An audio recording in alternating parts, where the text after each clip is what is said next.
The chair has every intention of doing that, Your Honor.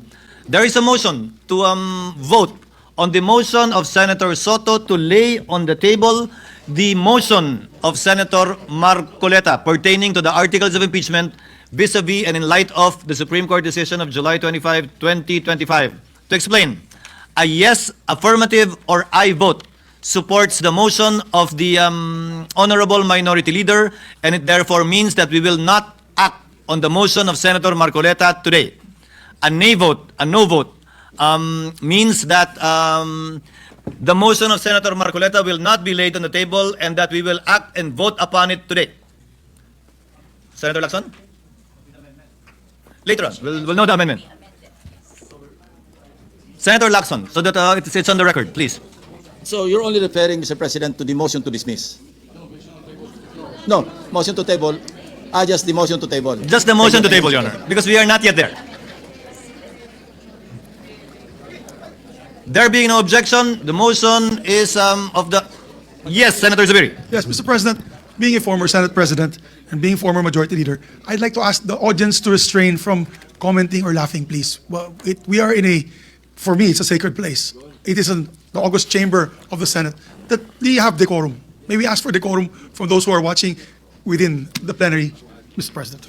Actually, they have been silent for the past 3.5 hours. Chair would like to remind the people in the gallery to kindly respect the processes and procedures of the Senate and to avoid any claps, any jeering or comments so that we can proceed with roll call vote. Yes, with due respect, because I heard a lot of laughing after the poor gentleman from our good friend, Senator Lacson, asked only for a clarification of the vote that will happen in a few seconds. The Sergeant at Arms is so just directed. proper decorum, because this is a very important vote and it's a very serious vote that will be taking place. Thank you. The Sergeant at Arms is so directed to kindly maintain order in the gallery.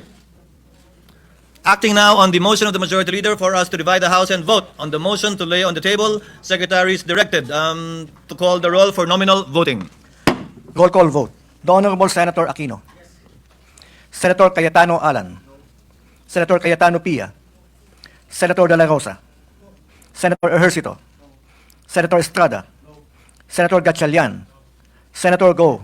Senator Hontiveros. Senator Lacson. Senator Lapid. Senator Legarda. Senator Marcoleta. Senator Marcos. Senator Padilla. Senator Pangilinan. Senator Sotto.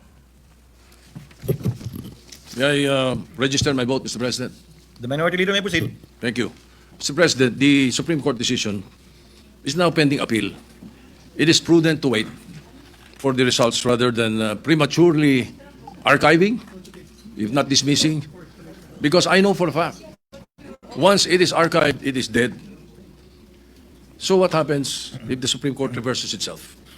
Clear and blatant errors are present in the ruling of the Supreme Court. First, they misunderstood the legislative process in assuming that the 19th Congress adjourned sine die in February 5. Grave error. Thus, effectively dismissing the first three complaints, paving the way for them to say na, ano pala, yung 1-year ban, violate. The archiving of the three complaints were done after the initiation of the fourth complaint. The 1-year ban did not set in. Second, the decision practically amended the clear mandate by the Constitution by placing a hierarchy on the modes to initiate an impeachment complaint. Parang wala na, yung third option. Third, the Supreme Court retroactively applied the new definition to the present case in the violation of the doctrine of operative facts, thus voiding as well the impeachment proceedings of former President Estrada and Chief Justice Corona. They did not interpret the Constitution, Mr. President. They amended the Constitution. So lastly, the Supreme Court now has the chance to rectify these errors in its decision. So I was hoping to table the motion so that we can let us afford them this opportunity for the benefit of future impeachment processes and to uphold the clear mandate of the 1987 Constitution. All we needed to do was wait a little. And so I will have to register a yes vote. I know it will be a vote in the minority, but I have always voted in the minority in many issues in the Senate since 1992 up to the present. Always prayed I was wrong. Unfortunately, I was always right. My God have mercy on your decision. I vote yes. Noted. Secretary will please continue. Senator Tulfo Erwin, Senator Tulfo Rafi, Senator Villanueva, Senator Villar-Camille, Senator Villar-Mark, Senator Zubiri, Senate President Escudero. No.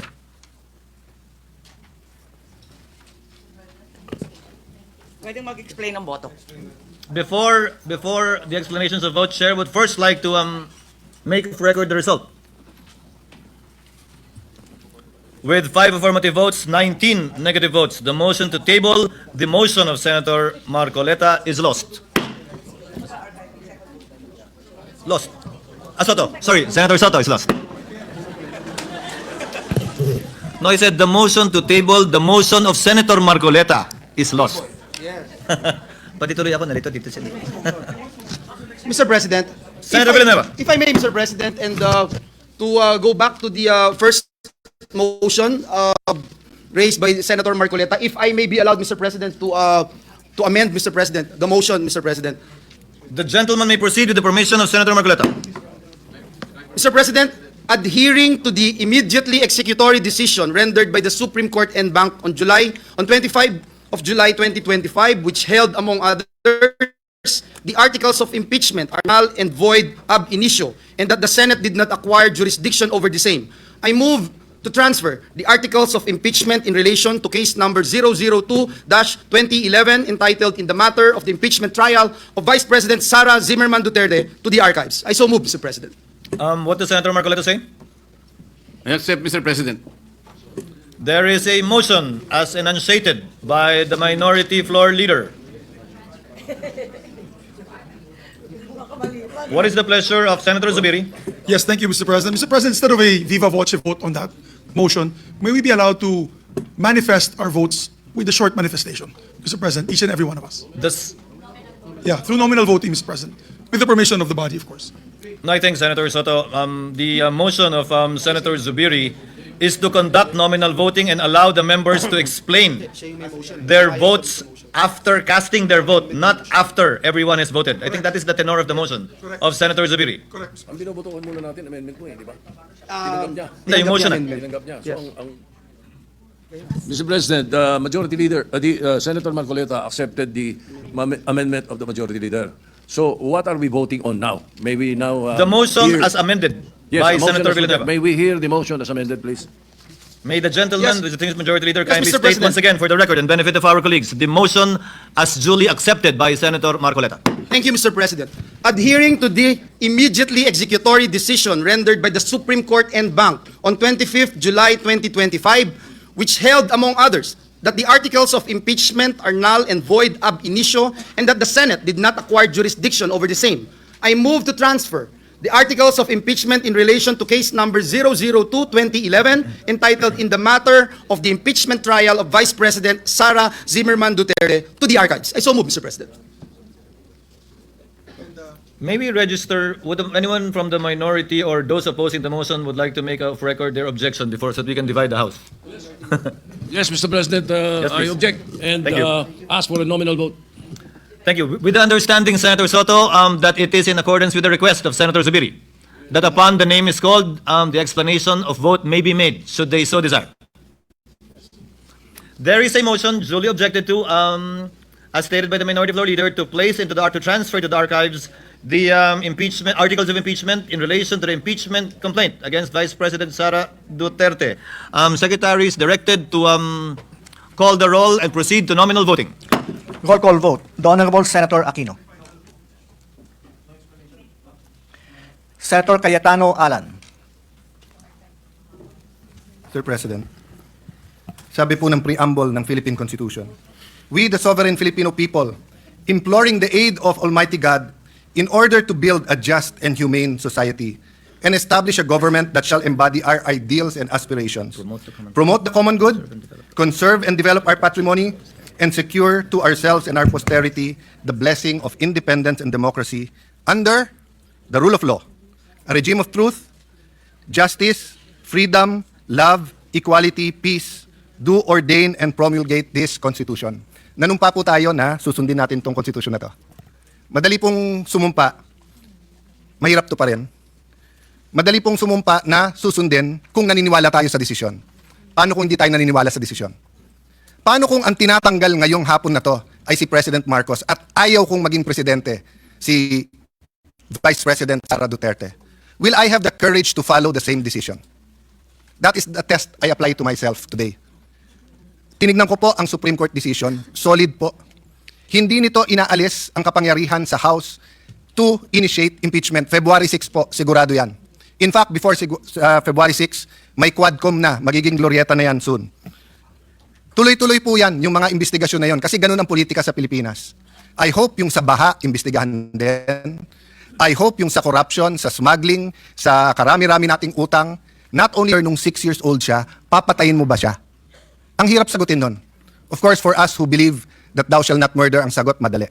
But what if you could have prevented the worst human rights violations in the world, the Holocaust?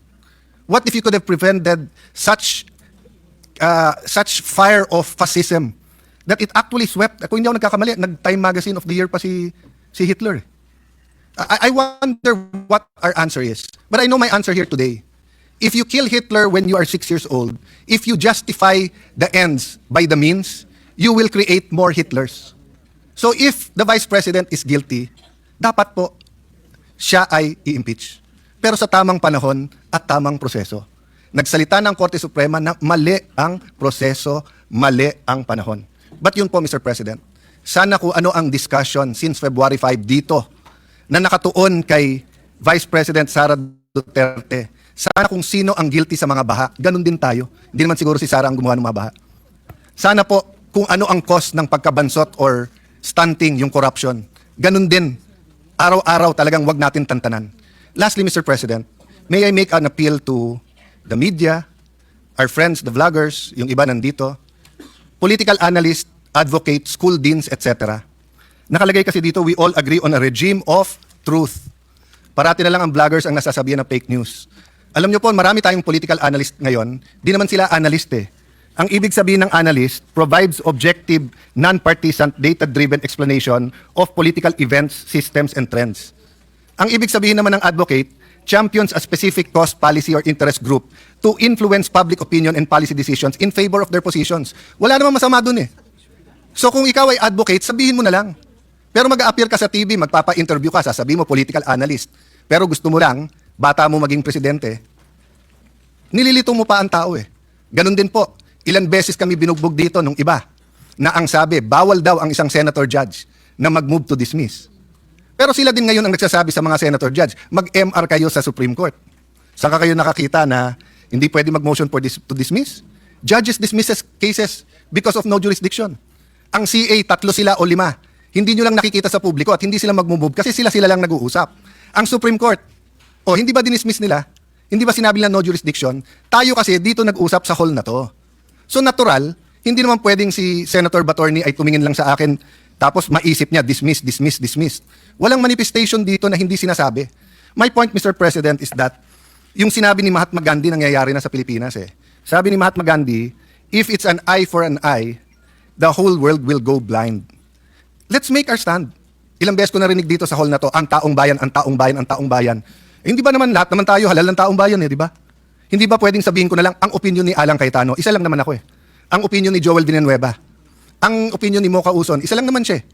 Pero yung sabihin ko sa inyo, guys, ang opinion ng civil society, ang opinion ng masa, ang opinion ng taong bayan, dapat makonvict. Are we not overstepping and are we not confusing rather than enlightening our political processes? Yes, you might think this is a different Alang Cayetano from the impeachment of President Estrada, impeachment of President Arroyo, impeachment of, yung hindi natuloy na impeachment kay CJ Davide, sa impeachment ni CJ Corona. But aren't we supposed to be wiser? At hindi ba tama naman yung sinabi ng Supreme Court? Dapat may impeachment, pero hindi dapat gamitin ito ng magkalaban lang sa politika. Ayaw natin maging presidente si Vice President Sara, talunin nyo na lang sa 2028. Ngayon, kung talagang may ginawa siyang masama, edi impeach, pero sa tamang paraan. I apologize if I'm emotional on this issue, but hindi tayo makawala eh. Ang daming mas importanteng issue, pero nakapako tayo sa issue na to. Thank you, dear colleagues, and thank you to Filipino people for the opportunity to share my thoughts on this. So I vote for the motion of Senator Marcoleta. Secretary will proceed. Senator Cayetano-Pia.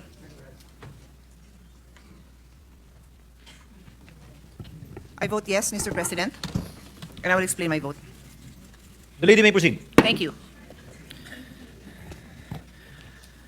Why are we here today? Why do I have to cast my vote? It is because a group of citizens, including the members of the House of Representatives, exercise the right to impeach an impeachable officer. Under the Constitution, there are two ways to file a verified complaint for impeachment. Article 11, Section 3.2 by any member of the House of Representatives or by any citizen, and Article 11, Section 3.4 by one-third of all members of the House of Representatives upon a verified complaint or resolution. There were 4 impeachment complaints filed: December 2, December 4, the third on December 19th, and the fourth complaint was endorsed by 215 members of the House on February 5, the last day. On February 18, 2025, Vice President Sara Duterte filed a case with the Supreme Court to question procedural and substantive due process. Her arguments: the House of Representatives circumvented the constitutional one-year ban rule on initiating impeachment proceedings. I won't go into the details, Mr. President, but I will submit my full speech into the record. Vice President Sara's prayer was for the Supreme Court to issue a TRO as well as a writ of preliminary injunction to enjoin all respondents from proceeding with the impeachment trial. After proper proceedings, issue a final injunction, nullify and set aside the fourth impeachment complaint, declare the one-year bar to be applicable from the filing of the first impeachment complaint, declare the fourth impeachment complaint to be violative of the one-year bar under Section 3.5, Article 11 of the Constitution. Sa madaling salita, ang prayer po ni Vice President Duterte ay pigilan ang impeachment proceedings dito sa Senado. In the comments of the HOR, they argued the complaint is not barred for the following reasons. None of the first 3 impeachment complaints were referred to the House Committee on Justice, which effectively ended the initiation process. And 2, Petitioner Duterte is stopped from questioning the freezing of the first 3 impeachment complaints for not immediately assailing it. Ano naman ang sinabi ng Supreme Court?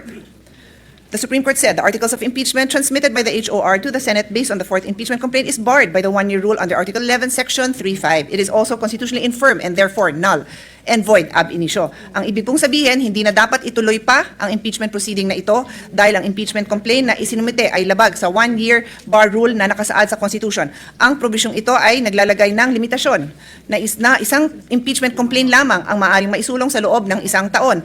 Dahil sa paglabag na ito, ang impeachment complaint na ito ay itinuturing na labag sa Constitution at walang bisa mula sa simula o tinatawag na null and void ab initio.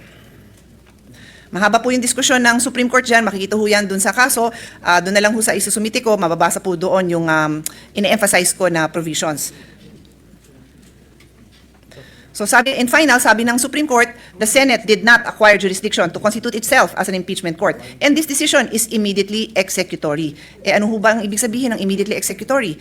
Ibig sabihin po nito na notwithstanding the filing of a motion for reconsideration by the House, the Supreme Court's decision is immediately executory, such that the MR will not stay the decision. Katulad po ng sinabi ko kanina, dun sa press briefing ng Supreme Court, after mag-file ng motion for reconsideration ang House of Representatives, inulit pa rin ng Supreme Court na immediately executory po ito. Ano ba talaga ang karapatan ng Supreme Court na makialam dito sa impeachment case na ito? Well, ito po yung tinatawag na judicial powers ng Supreme Court. The Constitution expressly grants judicial power to our Supreme Court. Article 8, Section 1 of the Constitution provides that judicial power includes the determination of whether or not there has been a grave abuse of discretion amounting to lack or excess of jurisdiction on the part of any branch or instrumentality of government. Sinabi po dito, any branch, kasama po dyan ang Senado. Pwedeng sabihin ng Supreme Court na may grave abuse ang Senado. Pwedeng sabihin yon. Pwede niya rin sabihin sa House yon. Pwede niyang sabihin sa kahit anong branch of government. Yan po ang nakasulat sa ating Constitution. In Francisco versus House of Representatives, the Supreme Court ruled that, and the judiciary in turn, with the Supreme Court as the final arbiter, effectively checks the other departments in the exercise of its power to determine the law, and hence to declare executive and legislative acts void if violative of the Constitution. So sinabi talaga dito, possible na ang executive act, ang legislative act ay maging void. In case of conflict, the judicial department is the only constitutional organ which can be called upon to determine the proper allocation of powers between the several departments and among the integral or constituent units thereof. The House of Representatives urged the Supreme Court to exercise judicial restraint. Sabi ng House, hinay-hinay lang, Supreme Court, so that you can avoid encroaching upon the powers of the legislature and violating the principle of separation of powers. However, the Supreme Court in Duterte versus HREP held that there is a clear and demonstrable textual commitment in the Constitution for the court to act on any grave abuse of discretion of any branch or instrumentality of government. This includes the House of Representatives or the Senate in their exercise of their prerogatives with respect to the process of impeachment. Grave abuse of discretion from the provision does not mean actions without jurisdiction. It includes acts which originally may have been within their discretion, but subsequently the subject of a violation of a constitutional right. This is what is meant by excess of jurisdiction. This court does not decide whether and when to initiate a case of impeachment. However, the court has the power to decide how the provisions which limit the exercise are to be interpreted. On due process, numerous Supreme Court decisions expound on procedural due process in various contexts. These cases underscore the Supreme Court's enduring commitment to uphold procedural due process as a safeguard against arbitrary government action. Bakit po pumasok itong issue na due process? Kasi sinabi ng Supreme Court, hindi naman nagkaroon ng pagkakataon ang Vice President na makita ang complaint sa kanya, hindi na nakita ang mga ebidensya. Due process exists kahit saan na pong parte ng paggogobyerno natin. Based on the decision, in order to proceed with the impeachment proceedings, the House prosecutors must show not only a valid ground thereof, but also that procedural due process has properly been observed, as this safeguards individuals from the arbitrary exercise of government power by requiring adherence to fair procedures. As such, when there is a violation of due process as enshrined under the Constitution, the case must be dismissed. Kailangan ba ng Senado sumunod sa Korte Suprema? Sinabi ko po at uulitin ko na ang sabi ng Korte Suprema, void ab initio nga po ang kaso. Walang bisa. In Latin, void ab initio means void from the beginning. Sa umpisa pa lang, void. It indicates that something was never valid or legally effective from its inception, rather than becoming invalid at a later point in time. So sa umpisa pa lang, invalid. Hindi siya naging invalid later on, invalid siya sa umpisa pa lang. Absolutely non-existence from the very beginning. Yan ang ibig sabihin ng ab initio. Null and void. It produces no rights, imposes no duties, and affords no protection. It has no legal effect. It is, in legal contemplation, inoperative, as if it has not been passed. As such, it cannot justify an official act taken under it. Yun po ang basihan ng aking desisyon. It cannot justify an official act taken under it. Hindi ho pwede nating pasukin. Gustuhin man natin alamin. Kapareho ho ako ng napakaraming kababayan natin na gusto nating alamin kung ano ba ang mga issue na to. Pero sabi ng Supreme Court, hindi ho natin pwedeng gawin yun. We have to follow the rules. At idadagdag ko, na ang sinabi nga ng Supreme Court ay ito ay immediately executory. Again, the decision stated the Senate did not acquire jurisdiction to convene itself as an impeachment court. As such, there is no constitutional authority to even convene as an impeachment court.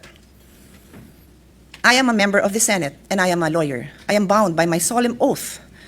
Nag-oath po tayo last week lang. Ang sabi dun sa oath, I will well and faithfully discharge to the best of my ability the duties of my position. Ginusto ko ba to? Do I want to be a judge here? Hindi po. Nung nag-aral po ako ng law, sabi ko, Lord, wag niyo akong gawing judge. I hate being a judge. Malambot po ang puso ko. Kung pwede, lahat innocent. Yun ang gagawin ko. Kasi napakahirap humusga ng ibang tao. But this is my solemn duty. It is my duty. I took an oath. And therefore, gustuhin ko man o hindi, I have to make a decision. And binabase ko ang aking desisyon kung ano ang sinabi ng Supreme Court. Yun naman po aming lawyer's oath. I do solemnly swear that I accept the honor, the privilege, duty, and responsibility of practicing law in the Philippines as an officer of the court in the interest of our people. I declare fealty to the Constitution of the Republic of the Philippines. Idudugtong ko yung oath na yon dun sa sinabi ng Supreme Court na kailangan sundin ang Constitution. At siya ho ang magpapaliwanag kung paano i-interpret ang Constitution. My duty as a senator and as a lawyer is to be guided by evidence, by the rule of law, and by the principles enshrined in our Constitution. For these reasons, Mr. President, I cast my vote as yes. Thank you. Thank you, Senator Pia Cayetano. Secretary. Senator De La Rosa. Senator Ronald Boto de la Rosa is recognized. Mr. President, I vote yes to the motion of Senator Marcolita, and may I be allowed to explain my vote? Thank you, Mr. President. Last June 10, a day before the 19th Congress adjourned, Sine Die, I stood on the same spot, conveying my serious concerns on the constitutional infirmities surrounding the articles of impeachment that the 19th Congress of the House of Representatives transmitted to the Senate. I pointed out that the circumstances surrounding the filing of articles of impeachment seem to violate the one-year bar rule enshrined in Article 11, Section 3, Paragraph 5 of the Constitution, among others. Given this patent violation of the Constitution, I made a motion to dismiss the articles of impeachment against Vice President Sara Duterte. After a long discussion with the members of this chamber of the 19th Congress, I listened and I learned. My motion for dismissal was amended by Senator Alan Cayetano and became a motion to remand. The impeachment court then ordered the remanding of the articles of impeachment to the House of Representatives. This chamber also requires the 20th Congress House of Representatives to communicate whether or not they are willing and ready to pursue the impeachment complaint, a requirement which until now has not been complied with. In a sudden shift of events, before the opening of the 28th Congress, the Supreme Court took all by surprise when it promulgated their decision on petitions challenging the validity of the articles of impeachment against Vice President Duterte. When the Supreme Court released their decision to the media, many people expressed their views. There are those who celebrated and commended the Supreme Court. Others voiced out their disappointments. Some criticized the decision. The mixed reactions seem to suggest that the decision promulgated lacks clarity. And yet, Mr. President, after reading the decision, I asked myself, is it long? Yes, 97 pages to be exact. Is it vague? No, Mr. President, it is clear as day. According to the plain meaning rule or verbal leges, if the statute is clear, plain, and free from ambiguity, it must be given its literal meaning and applied without interpretation. Now, even though the decision of the Supreme Court is not a statute, it still forms part of the legal system of the Philippines as mandated by Article 8 of the Civil Code of the Philippines. Since the decision of the Supreme Court is clear, plain, and free from ambiguity, applying the plain meaning rule, it should be given its literal meaning. That is, the articles of impeachment are unconstitutional. The Senate did not acquire jurisdiction, and the decision is immediately executory. Plain and simple. Kaya naman, Ginoong Pangulo, nagulat ako nung ako'y tanungin, susunod po ba ako or tayo sa desisyon ng Supreme Court? Hindi po ganun kataas ang tingin ko sa aking sarili. I honestly do not place myself in a position so high, too high, that I will be the one to be asked if I will obey the Supreme Court's ruling. Ang nakasaad sa ruling na yon, immediately executory. Wala namang postscript or PS sa baba na nagsasabing subject to your review and further evaluation. As a member of the Senate and as a citizen of this republic, I submit to the authority of the Supreme Court and respect its decision. Perhaps in shedding light on the highest court's duty, the Integrated Bar of the Philippines said it best, and I quote, "As the final arbiter of constitutional questions, the Supreme Court bears the solemn duty to interpret the law, determine its bounds, and clarify its implications. Even when it revisits past doctrines or addresses new context, this authority is rooted in checks and balances, the very design that guards against the excesses of any branch. Mr. President, the rule of law is the foundation of our democracy. And if we are to be models of upholding the law, then it behoves us to listen and heed those who have been tasked by the Constitution to interpret the Constitution. The interpretation of the law remains lodged with the Supreme Court, and we must abide by its decision. What message would we send out to our people if we, legislators, will not honor the wisdom of the highest court in the land? Are we not, in effect, promoting anarchy?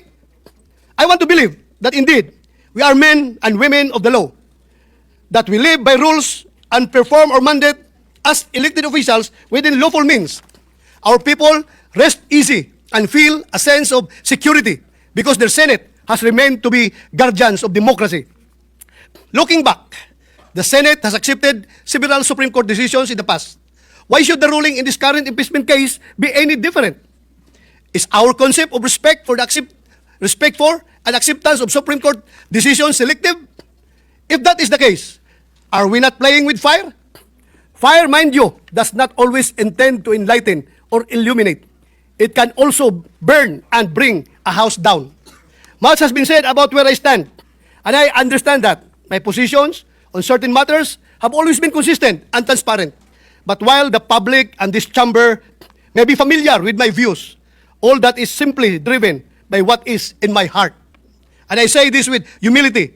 My heart has always been guided by what is right, not only when it is easy, not only when it is convenient, but even and especially when it challenges my comfort zone, when it no longer serves our side. Because at the end of the day, it is a matter of principle, not popularity. Perhaps sometimes we ought to protect our democracy, even from ourselves. Of course, the Senate is not a mere follower of the Supreme Court, but a co-equal branch, meant to respect the powers and functions of the latter in its decisions. I trust that the Senate will continue to peacefully coexist with the Supreme Court. Let us not allow this impeachment trial to become a venue and opportunity to disrupt our system of government. I hope this is not the time when we dance differently, when clearly the same song is playing. We must follow the Supreme Court ruling, not because it is the most convenient thing to do, but because it is what is right and just, no matter how unacceptable or painful it may be. And this is why, Mr. President, I vote yes to adhering to the Supreme Court decision. Thank you, Mr. President. Thank you, Senator De La Rosa. Mr. Secretary. Senator Ejercito. Senator Ejercito is recognized. Yes, Mr. President, I likewise vote yes to adhere to the Supreme Court. Thank you, Senator Ejercito. Secretary. Senator Estrada. Senate President. Senate President Escudero.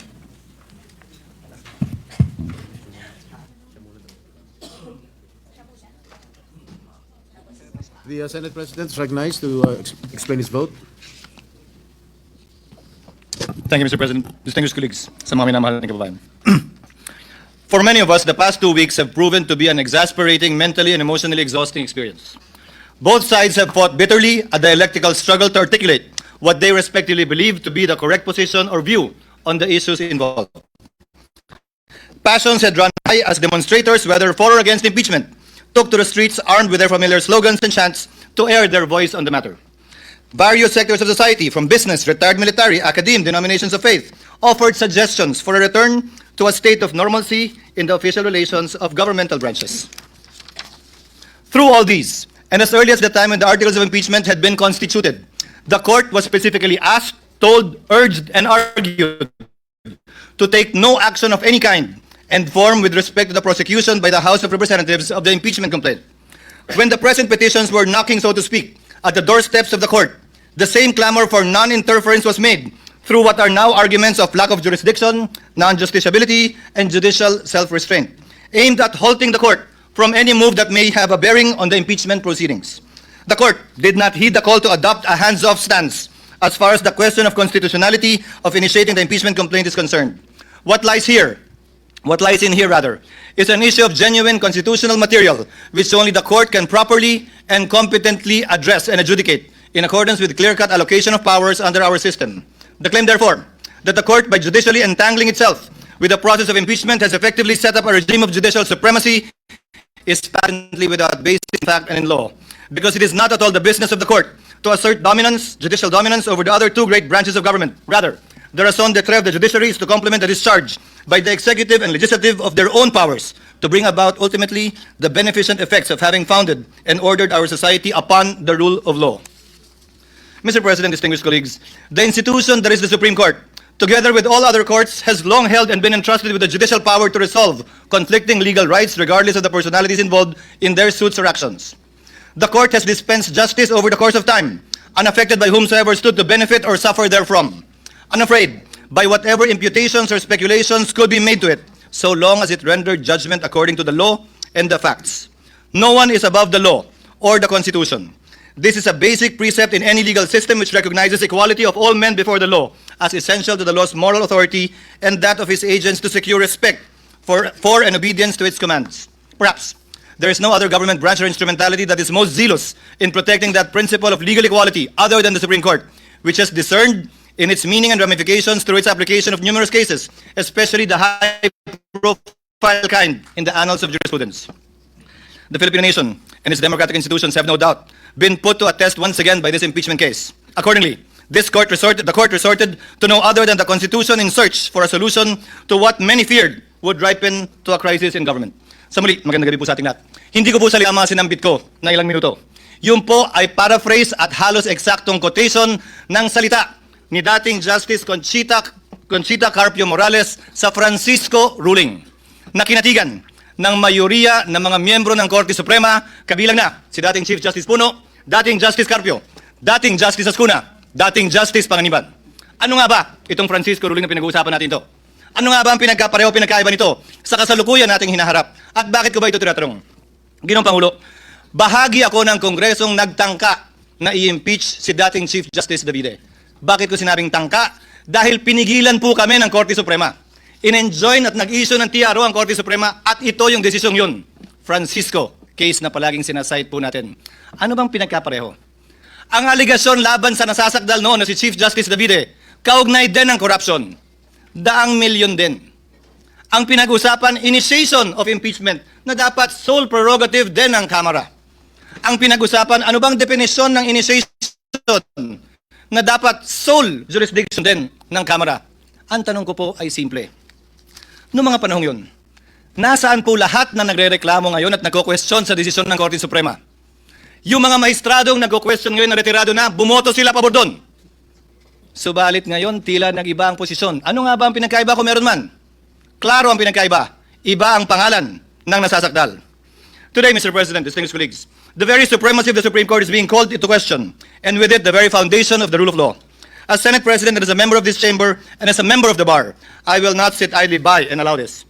At stake is the very idea that justice should be governed by laws that apply to all, equally to all, rather than the whims and caprices of public opinion. As Justice Frankfurter once said, if one man can be allowed to determine for himself what is law, every man can. That means first chaos, then tyranny. Legal process is an essential part of democratic process. Whether it's a mob or a minority, bias and prejudice blinds, divides, and destroys. Former U.S. Supreme Court Justice Sandra Day O'Connor also said it best. The law provides necessary continuity amidst our constantly shifting political landscape. It guarantees everyone will be treated equally, whether they are in today's or yesterday's majority, so they know what to expect, whether what they do is popular or unpopular at that time.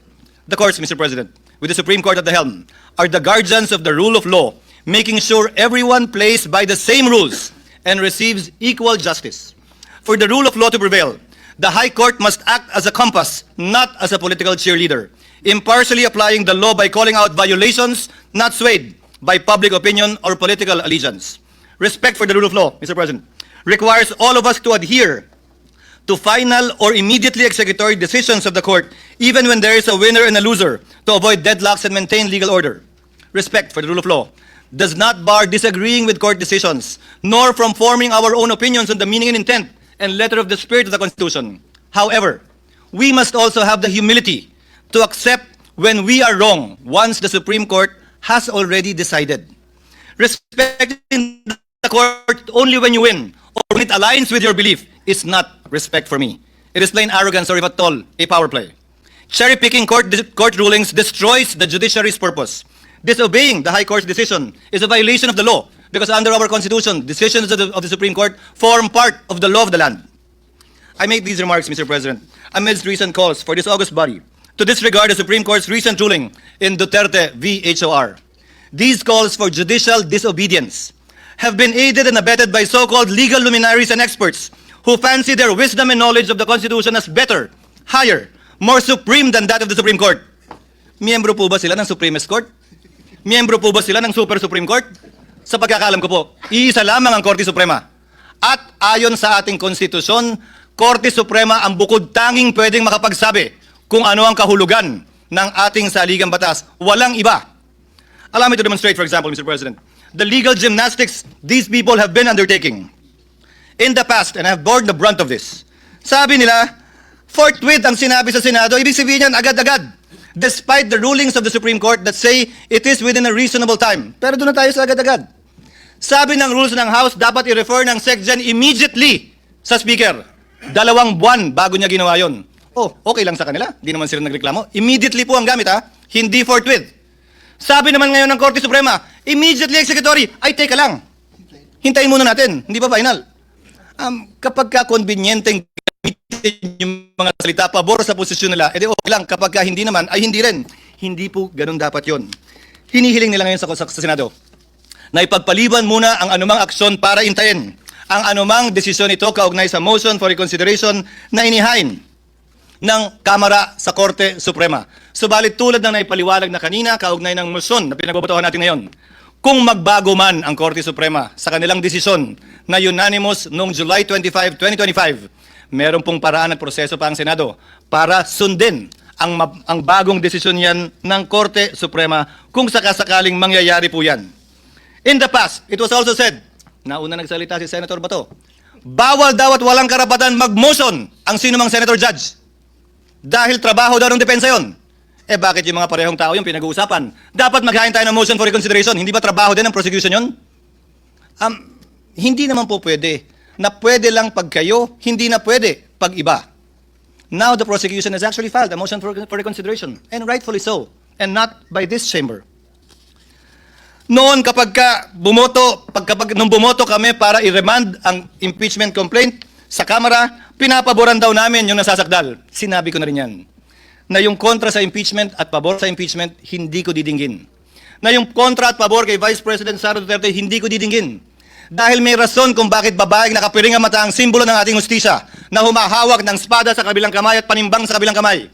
Dahil wala po dapat kinikilala ang hustisya na personalidad. Sino man ang nasasakdal, dapat pareho lamang po ang ating mga magiging desisyon. Sabi din nila, will of the people daw ito. Sino ba si people? Balikan po natin ang naging desisyon ng Korte Suprema. Ayon sa desisyon ng Korte Suprema sa panunulat ni Justice Malcolm sa Alejandrino versus Manuel Quezon, pinag-aaralan po ito ng mga first-year law students. Quote, the judiciary, under its powers to interpret the Constitution and the laws, has the duty and the right to declare what the will of the people is as expressed in the fundamental law of the land. Hence, where the acts of the executive or legislative departments violate the will of the people as expressed in the organic law of the land, it is the sworn duty of the judiciary to interpret and to declare that will of the people and the right of the citizen has been violated and or transgressed. Allow me to answer a few more, Mr. President, Your Honor. As I stated earlier, sabi ng ilan, hintayin natin na maresolbahan ang motion for reconsideration. Pero dun sa parehong araw na naghain ng motion for reconsideration ng Kamara, nagsalita ang tagapagsalita ng Korte Suprema at sinabing immediately executory pa rin ang desisyon. Sinahit ko rin kanina ang Section 1, Rule 16, AM number 10-4-20 ng Supreme Court na nagsasabi na ang resolusyon ay magiging executory lamang kapag ka ito'y nagkaroon ng entry of judgment, maliban na lang kung sinabi sa desisyon na ito'y immediately executory na siyang nangyari sa kasong ito. Binanggit din kanina ni Senator Cayetano ang Section 4, Rule 39 ng Rules of Court na nagsasabi na immediately executory ng mga desisyon ay hindi kailangan maghintay na maresolbahan anumang apela o motion for reconsideration na nakabinbin. Ginagamit din ang operative fact doctrine. Ang operative fact doctrine po ay exception sa rule ng null and void ab initio. Ito po ay hindi rule, ito ay exception sa rule. Gamit po ang sinulat ng desisyon ni Justice Tony Carpio sa League of Cities versus Comelec. Ito ang sinabi po niya. The invocation of the operative fact doctrine is an admission that the law or act is unconstitutional. Bago po natin gamitin natin to, aminin niyo muna. Illegal at bawal ang ginawa ng Kamara. Sa parehong desisyon, sinabi din ni Justice Carpio, it will open the floodgates to wanton enactment of unconstitutional laws and the commission of unconstitutional acts and a mad rush for their immediate implementation before the court can declare them unconstitutional. This view, according to him, is an open invitation to serially violate the Constitution and be quick about it, lest the violation be stopped by the court. Sinabi din po ni Justice Carpio sa desisyong Aralio versus Aquino, those who acted in bad faith with gross negligence cannot invoke this doctrine. Hindi po pwedeng pakinabangan nung taong gumawa ng unconstitutional at illegal act ang doktrinang ito. Pwede lamang po itong gamitin ng mga partidong walang kinalaman dun sa ginawang mali, masama o di naaayon sa saligang batas. Ika nga, he who comes to equity must come with clean hands, and he who seeks equity must likewise do equity. Mr. President, distinguished colleagues, kinondena din ng ilang legal luminaries tulad ng Philconsa na dating pinangunahan ng nanguna sa impeachment complaint na si Speaker Romualdez, ilang taon lamang ang lumilipas, na hindi daw, bagong requirement daw ang due process. Dagdag daw ito. Mr. President, Your Honors, they should read Francisco again. They forgot that lack of due process in the impeachment process had been raised and in fact was specifically mentioned in the separate concurring opinions. And allow me to quote the concurring opinion of Justice Pangilinan. The due process clause enshrined in our fundamental law is a condition sine qua non that cannot be ignored in any proceeding, administrative, judicial, or otherwise. It is deemed written into every law, rule, or contract, even though not expressly stated therein. Hence, the House rules on impeachment, insofar as they do not provide the charged official with number 1, notice, and number 2, opportunity to be heard prior to being impeached, are also unconstitutional. Needless to say, the due process limitation on the impeachment process was already discussed in Francisco. May pumalag ba nun? Wala. Yung nagrereklamo ba ngayon kaugnay sa bagong requirement yung due process, nag-react nung sinulat ito at naging bahagi ng Francisco ruling? Hindi ko rin po napansin. Sinabi din po ng ilang legal luminary, partikular binanggit din ito ni Speaker Romualdez, when the court begins to create rules on how it and other high officials may be impeached, it risks writing the terms of its own immunity. This point was also discussed in Francisco. Ang sabi ng korte nito, illogical ito at non sequitur. Alalahanin po natin. hula lamang yung gagamitin din ito pabor sa kanila. Sa kaso ng Francisco, nakaupong Chief Justice ang nasasakdal. Pero sinabi mismo ng Korte, hindi bali yan. Hindi namin pinapaboran ang kabaro namin sa pagbaba namin ng desisyong ito. Mr. President, the Constitution establishes a system of checks and balances, not a system of attribution. Threatening the Supreme Court with impeachment simply because one disagrees with the ruling is a dangerous assault on our constitutional order. The Senate, Mr. President, stands ready to uphold the integrity of the Constitution as well as the institutions created under it. My dear colleagues, we are told that to honor the Court's ruling is to betray the truth, that by choosing fidelity to the law, we somehow abandon accountability, but nothing for me could be further from the truth. To disregard the ruling would not only defy the Constitution, it would drag the nation into a crisis it can ill afford. It would erode the authority of our laws, embolden those who believe they are above it because they know it all or simply know better. To those seeking to disregard the Supreme Court's decision, I ask these simple questions, Mr. President. Again, in light of the Francisco ruling on former Chief Justice Davide, and it was okay then because they did not want then Chief Justice Davide to be impeached. Are you truly for accountability or simply anti-Duterte? Do you truly respect and want to preserve the Constitution or you simply hate the Vice President? Are you serving the nation's interest or protecting and pursuing your own personal ambitions or agenda? Are you fighting for truth or are you simply after revenge? Do you really want a trial or do you just want a conviction? Do you really believe that we are wrong? Or do you simply think and feel entitled and believe that you are always right? Remove the name, Mr. President, of the Vice President in this case. Apply the decision of the High Court, as Senator Cayetano said earlier, to another impeachable official. Would your positions be the same? When I was faced with this situation, Mr. President, I respected the Court's decision, even if I disagreed with it. I'm still voting to respect that Court's decision. As quoted at the start of my speech, Mr. President, the dispensation of justice over the course of time should be unaffected, whomsoever stood to benefit or suffer therefrom. The courts should be unafraid of whatever imputations or speculations could be made against it by those disagreeing. I will not cast a vote that says complying with the Supreme Court ruling is optional. Anyone who will say, I will respect the Supreme Court today and condemn it tomorrow, is not showing fidelity to the Constitution. It is submission to the passions of the day, to the shifting winds of public sentiment that may or may not be just.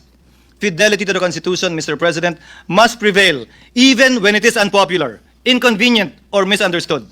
In fact, Mr. President, distinguished colleagues, it must prevail especially when it is unpopular, when it is inconvenient, and misunderstood. Finally, Mr. President, let today's verdict be a stern and unequivocal warning to anyone who would dare use the Senate for their personal battering ram to further their personal political ambitions.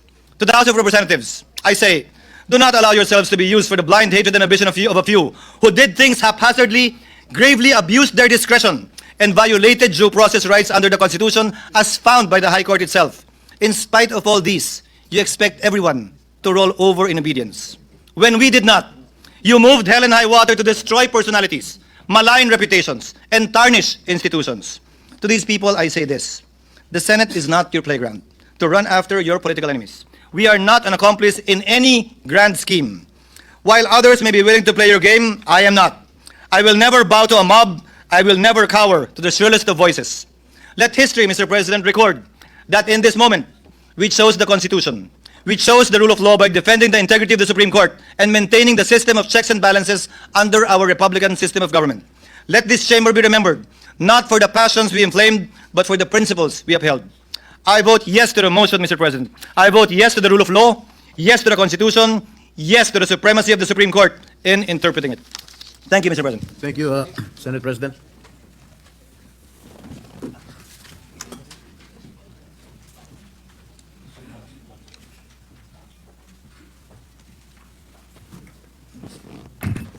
Secretary will please continue to call the roll Senator Estrada. for nominal voting. Senator Estrada is recognized. Thank you, Mr. President. Mr. President, esteemed colleagues, more than 190 years ago, Justice Joseph Story warned that impeachment requires a lofty sense of duty, a deep responsibility to future times, as well as to God. His words remind us that we serve not only the present, but generations yet unborn, and that our actions must be anchored in constitutional fidelity and historical consciousness. With that solemn duty in mind, may I address the decision of our Supreme Court. Mr. President, the decision of the Supreme Court is very clear. that it left no doubt nor space for any other interpretation. Accordingly, I place on record my position in adhering to the Supreme Court's ruling, a decision that declared that the Senate did not acquire jurisdiction over the impeachment case against Vice President Sara Duterte because the complaint transmitted to us was null and void ab initio. Bakit natin ipinipilit ang isang bagay na malinaw na wala sa ating kapangyarihan? Nagsalita na po ang Korte Suprema. Hindi saklaw at walang jurisdiksyon ang Senado. Tapos na ang usapin. Patay na ang kaso. Mr. President, we must never forget that the Supreme Court is the final interpreter of our Constitution. It is not merely one of three co-equal branches. It is the guardian of the rule of law. If we, the very makers of law, choose to defy its authoritative interpretation, then we commit an unforgivable assault on our democratic institutions, and we undoubtedly invite a constitutional crisis, a breakdown of checks and balances where anarchy replaces order and chaos becomes the norm. Mr. President, let us be clear. No one is above the law. Not the President, not the Vice President, not even the Senate when it sits as an impeachment court. The Constitution is not just an ordinary law. It is the supreme law of the land. And if we betray it to serve political passions or popular sentiment, then we betray the Republic itself. The Integrated Bar of the Philippines, in a statement, said that defying the High Court's ruling would, in effect, erode the very foundations of the legal order. And I agree with this, Mr. President. At the expense of sounding like a broken record, I would like to say again that the Supreme Court is the final interpreter of our Constitution. Tagapagpaliwanag ang Korte Suprema ng saligang batas. At kapag may hindi pagkakaintindihan kung paano dapat ipatupad, unawain ng batas, kabilang ang proseso ng impeachment, ang interpretasyon ng kataas-taasang hukuman ang siyang mananaig. Kaya naman, kapag nagsalita ng Korte Suprema, dapat itong igalang at sundin ng lahat. Ginoong Pangulo, batid natin na isang mahalagang mekanismo ang impeachment upang mapanagot ang pinakamatataas na opisyal ng pamahalaan na lumalabag o umaabuso sa kanilang posisyon at kapangyarihan. Sa ilalim din ng mekanismong ito ay may pagkakataon para may pagtanggol ang kanilang sarili. Kaya naman dapat na maggamit at maisagawa ng tama ang proseso at masiguro na ang mga naatasan ng saligang batas na magsagawa nito, ang House of Representatives at ang Senado, ay tumupad sa kanilang tungkulin ng may integridad at walang pagmamalabis sa kapangyarihang ipinagkaloob sa kanila. Hindi na sana dapat maulit ang pagkakamaling nasaksihan natin mahigit 2 dekada na ang nakalipas sa kaso ng aking ama, si dating Pangulong Joseph Estrada. Kung inyong natatandaan, noong impeachment trial ng aking ama, pinakaitan siya ng pagkakataon harapin ang mga paratang sa kanya dahil pinairal ang pansariling interes at hindi tumalima sa kanilang tungkulin ang mga prosecutors mula sa mababang kapulungan sapagkat nag-walk out po sila. Nakakadismaya, Ginoong Pangulo, na ganyan din ang nangyayari ngayon. Muli na naman nananaig ang pansariling interes. Matinding emosyon at inunang pamumulitika dahilan upang humantong tayo sa sitwasyong sinabi ng Korte Suprema na may malinaw na paglabag sa ating saligang batas.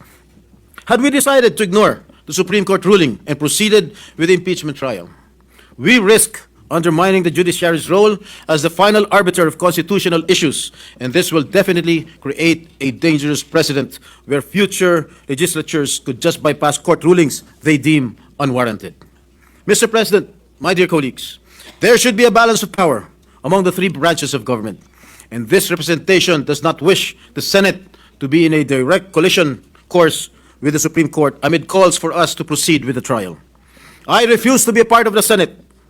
I refuse to be part of a Senate that defies the law, disrespects the courts, and undermines the very system of justice we claim to uphold. To my colleagues who insist on pressing forward, I ask these questions. If we cannot obey the law, do we still deserve to be called lawmakers? If we cannot respect the Constitution, do we still deserve the privilege of serving in public service? At kung ang Senado ay magmamatigas at hindi tutup din ang tuntunin ng batas, hindi ba tahas ang pagtalikod ito sa ating sinumpaang tungkulin? Kung hindi natin kayang igalang ang batas na tayo mismo ang nagtatanggol, hindi na po tayo nararapat dito. Mr. President, Political will, however passionate or burning within us, is not always the path we should take. There are moments when even our deepest convictions must kneel before the altar of the Constitution, when our desire for action must bow to the rule of law. Our strength as senators lies not in bending institutions to our will, but in bending ourselves to the will of our constitutional framework. Our true power is revealed not when we flamboyantly get our way, but when we gracefully accept outcomes that defy our preferences. Our honor rests in respecting and embracing decisions that contradict our personal beliefs. And our legacy is a democracy that works, preserved by our willingness to submit to something greater than our feelings, our pride, our ego, our very selves. Mr. President, let history show that I chose principle over pressure, law over lawlessness, and country over partisanship. We are not shirking from our responsibility, but to fulfill our highest duty, to uphold the rule of law and to preserve the legitimacy of our institutions in accordance with the Constitution. Mr. President, let us act not with haste, but with honor. Let us preserve our republic, not fracture it. I did not swear an oath to defend emotion. I swore an oath to defend our Constitution. Thank you, Mr. President. Senator Gatchalian. Senator Gatchalian is recognized. Thank you, Mr. President. Mr. President, esteemed colleagues, I rise today to cast my yes vote, respecting the unanimous decision of the Supreme Court, which has declared the articles of impeachment filed by the House of Representatives unconstitutional. The Supreme Court has decided, and as public servants sworn to protect and defend the Constitution, our duty is to respect the Court's decision and abide by the ruling. Napaka-specific po ng sinabi ng Korte, void ab initio ang articles of impeachment. O sa madaling salita, as if walang nangyari. At immediately executory ang desisyon. Alam naman nating lahat, dapat nating sundin ang saligang batas. Hindi natin pinipili kung kailan natin gustong sundin. Hindi ito usapin ng opinyon o sariling interpretasyon. Ito ay obligasyon, pananagutan at tungkulin natin sa bansa at sa ating mga kababayan. From the very beginning, malinaw at consistent ang posisyon ko sa impeachment. Follow the law. Nung nagtipon tayo bilang impeachment court noong June 10 para magdesisyon kung ang articles of impeachment ay dapat bang ibalik sa mababang kapulungan, I voted no. I voted this way dahil importante po sa akin na mapag-usapan ang articles of impeachment sa konteksto ng isang legal, maayos at malinaw na impeachment trial. Ito ay naaayon sa mandato sa atin ng konstitusyon. Ayon sa Article 11, Section 3, Paragraph 6 ng ating saligang batas, the Senate shall have the sole power to try and decide all cases of impeachment. There is no room for ambiguity. Ito ang proseso ayon sa batas at ito ang ating tungkulin. Ang isang pundasyon ng konstitusyon ay ang separation of powers o ang pagkilala na ang bawat sangay ng gobyerno ay may kanya-kanyang kapangyarihan at tungkulin. Ang executive, legislative at judiciary ay may kanya-kanyang mandato. At pagdating sa usaping konstitusyon, the final authority is the Supreme Court. Mr. President, esteemed colleagues, this representation knows and respects that we have different perspectives on the verdict of the High Court and on the impeachment itself. Alam ko na marami tayong iba't ibang paniniwala at pagtingin sa batas. Pero alam ko na alam din nating lahat kung ano ang sinasabi ng konstitusyon tungkol sa mandato ng ating mga korte. Malinaw sa Article 8, Section 1 of the Constitution na judicial power includes the duty of the courts of justice to settle actual controversies involving rights which are legally demandable and enforceable, and to determine whether or not there has been a grave abuse of discretion amounting to lack or excess of jurisdiction on any part of any branch or instrumentality of the government. Sa isang desisyon ng Korte Suprema noong 2003 sa kasong Francisco versus the House of Representatives, sinabi ng Korte Suprema na the Constitution did not intend to leave the matter of impeachment to the sole discretion of Congress. Instead, it provided for certain well-defined limits and, in the language of Baker versus Carr, judicially discoverable standards for determining the validity of the exercise of such discretion through the power of judicial review.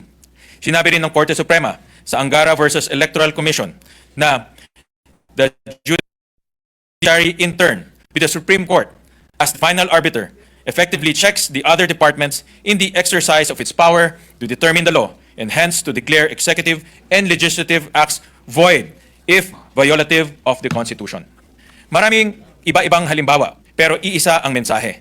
Dato at responsibilidad ng ating mga korte na tingnan at i-review kung nagkaroon ng pang-aabuso, grave abuse of discretion o di tamang pagsunod sa proseso na itinakda ng konstitusyon. At gaya ng paggalang ng judiciary sa tungkulin ng ibang sangay ng gobyerno, it is our duty to respect the decision of the Supreme Court. Hindi dahil sinabi lang nila, kung hindi kinikilala at nirirespeto natin ang tungkulin nila. In this instance, following and protecting the process of the law means respecting the decision of the Supreme Court. Hindi ito simpleng pagsunod. We do not follow for the sake of following. Ang pagsunod sa batas at sa mga prosesong tungkol sa batas ay isa sa mga susi ng maayos na lipunan at pagbigay ng hustisya. Kapag malinaw ang ating proseso, madaling gumalaw, walang nasasayang na panahon at mas madaling makita ang katotohanan. Law and order ensure consistency and they preserve our way of life. Napaka-importante ng panahong ito. Ingatan at alagaan po natin ang saligang batas. It is not just any document or an ordinary set of rules. It is an expression of our collective vision as Filipino people. Defending and preserving the Constitution is not only our duty, it is the right thing to do. Thank you, Mr. President, esteemed colleagues. Thank you, Senator Gatchalian. Mr. Secretary. Senator Go. Senator Christopher Bongo is recognized to explain his vote. I vote yes, and I will explain my vote. Please proceed. Mr. President, I want to register my affirmative vote to adhere with the Supreme Court decision and to archive the articles of impeachment. The Supreme Court has already spoken in a crystal clear language. The court unanimously ruled that the articles of impeachment against the Vice President are unconstitutional. That the Senate did not acquire jurisdiction to constitute ourselves as the impeachment court, and that the decision of the High Court is immediately executory. The ruling is clear. Wala na dapat tayong impeachment na pag-uusapan sa ngayon. This principle of checks and balances of the co-equal branches of our government is the very foundation of our democratic and republican way of life. The separation of powers allocates to each branch certain powers and prerogatives that other branches may not question or interfere with. Disrupt that delicate balance and we shake, if not threaten, the foundation of our democratic system. When that happens, the people's faith in the various institutions of our government will be lessened. God forbid, we do not want to come to a point when our people no longer trust our courts. Sa ngayon, meron na pong unanimous decision ang ating Korte Suprema. Igalang po natin ito. That is why I voted in favor of the motion to adhere with the Supreme Court decision. But let me be very clear. Hindi ko sinasabi na hindi tayo sang-ayon sa accountability. Sa pagkakakilala ko sa mga Duterte, hindi sila tumatakbo sa kanilang responsibilidad. Haharapin at harapin nila ang anumang hamon ng panahon basta ginawa lamang po ito sa tamang paraan. Nabanggit din ni Vice President Sara Duterte na handa niyang harapin ang impeachment case laban sa kanya. Ang sabi ko nga noong nagsalita ako rito last June para isuggest na ibalik ang articles of impeachment sa House of Representatives upang matingnan at masigurong nasusunod ang tamang proseso. I said that justice done the wrong way is not justice at all. Marami namang mekanismo upang mapanagot ang kahit sino mang opisyal ng gobyerno na may pananagutan. Kung meron mang pananagutan, ang mahalaga ay nagagawa ito sa tama at legal na paraan. Mr. President, mag-move on na tayo upang mas magampanan natin ang ating pangunahing mandato at ito ay ang magpanday ng mga batas. Batas na makakatulong sa mga mahirap nating kababayang Pilipino. Napakarami pa rin sa ating mga kababayan ang walang maayos at disenteng trabaho. Napakaraming pamilya ang natutulog sa gabi na walang laman ang tiyan. Napakarami pa rin sa mga mamamayan nating mga nagsasangla ng kalabaw, nagbebenta ng ari-arian sa oras ng tinamaan sila ng sakit, at napakarami pa rin Pilipino ang hirap makakuha ng mga serbisyo at tulong mula sa gobyerno. Kaya magtrabaho na lang muna tayo. Nabibigyan na po ang Pilipino dahil sa ingay ng politika. Politikang hindi naman masasaing sa umaga, politikang hindi naman pwedeng magamit pambayad sa tuition sa paralan, politikang hindi naman makapagbibigay lunas sa may mga sakit. Let us buckle down to our work. The people expect nothing less from us. Ever since, I am for peace and unity. Nakikiusap po ako na magkaisa na tayo para makapagserbisyo na tayo sa ating mga kapwa Pilipino. Maraming salamat, Mr. President. Thank you, Senator Christopher Bongo. Sir Secretary. Senator Hontiveros. Senator Rosa Hontiveros is next to explain her vote. Salamat po, Mr. President. Mr. President, I vote no. The 1987 Constitution entrusted the duty to try and decide all cases of impeachment to the Senate. Today, we are voting to abandon this mandate. I reiterate that the Supreme Court decision is not yet final. Kahit paano mo baliktarin. So, make no mistake, this was an act of the Senate. It is our institution which, in the words of colleagues, killed the articles of impeachment. Ang pinanggagalingan ko lamang po dito, pananagutan. Our people must have the power to make the highest rulers accountable. The process of impeachment is meant to question the powers that be and whether they deserve that power. In short, dapat ka ba? Dapat mahirap at teknikal ang impeachment. Taliwas ito sa intent ng framers. It should not be taxing to hold power to account.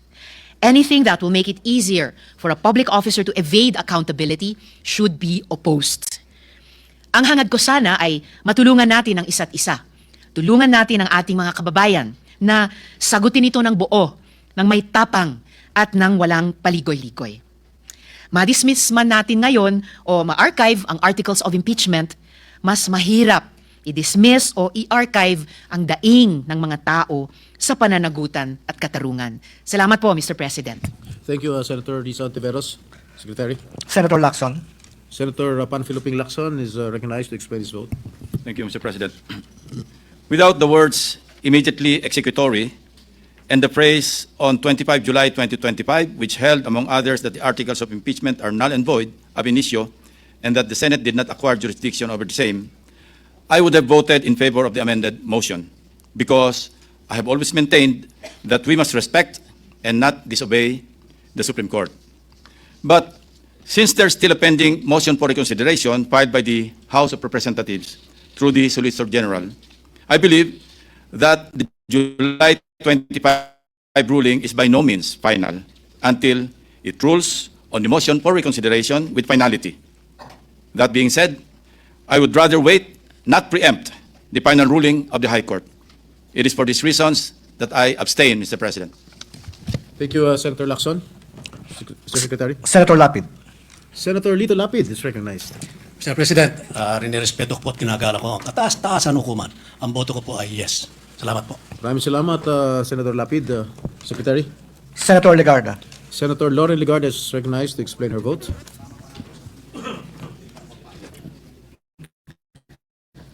Mr. President, distinguished colleagues, the Supreme Court has ruled with clarity.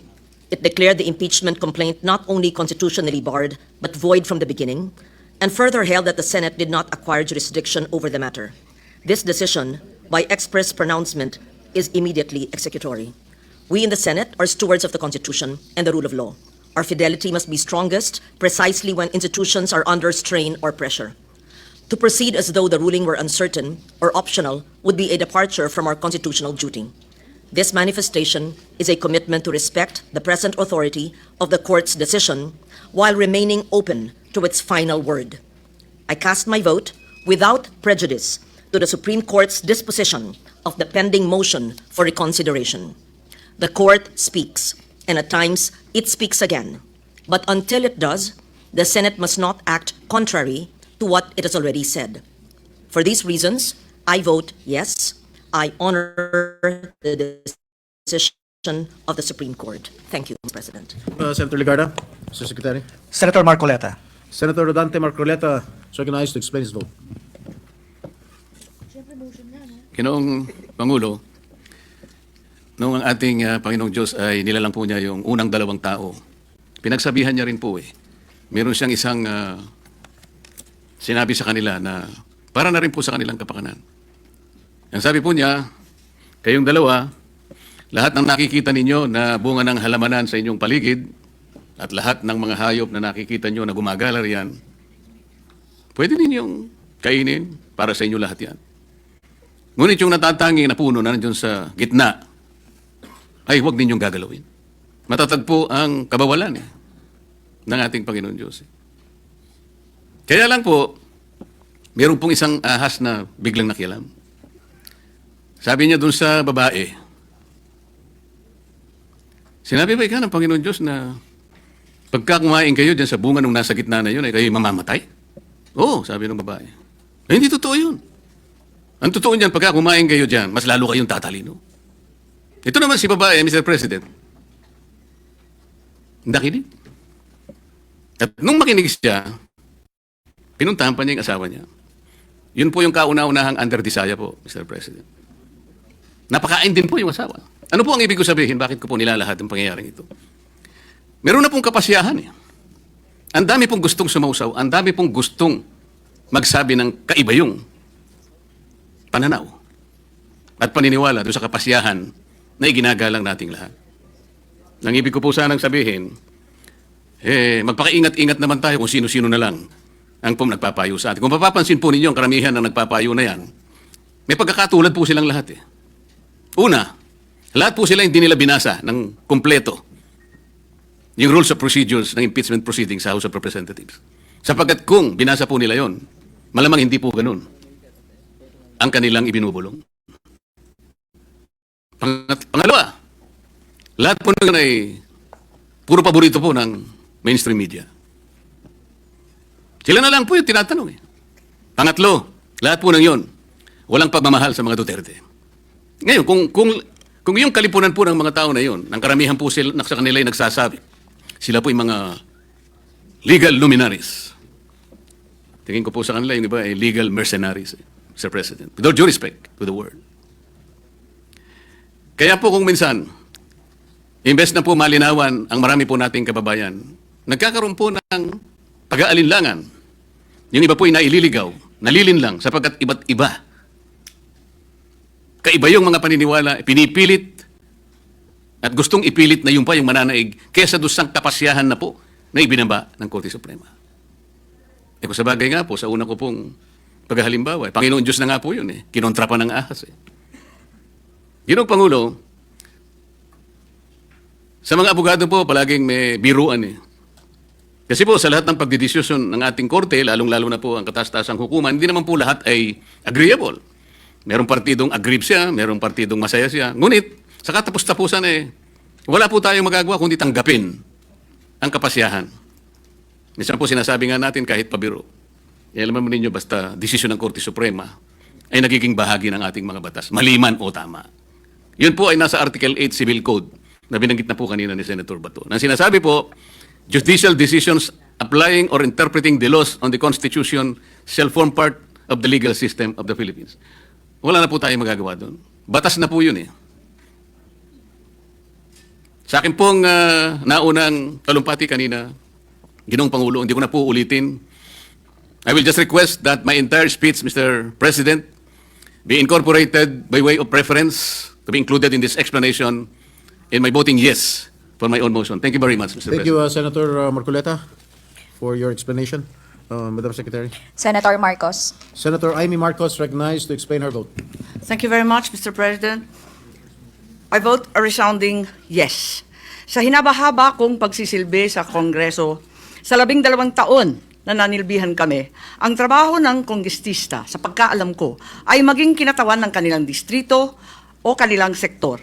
Bakit naman ngayon ay naging tagabantay na lamang sila ng humihiyaw na dambuhalang sanggol? Ginawa ng bonjing na armas ang impeachment.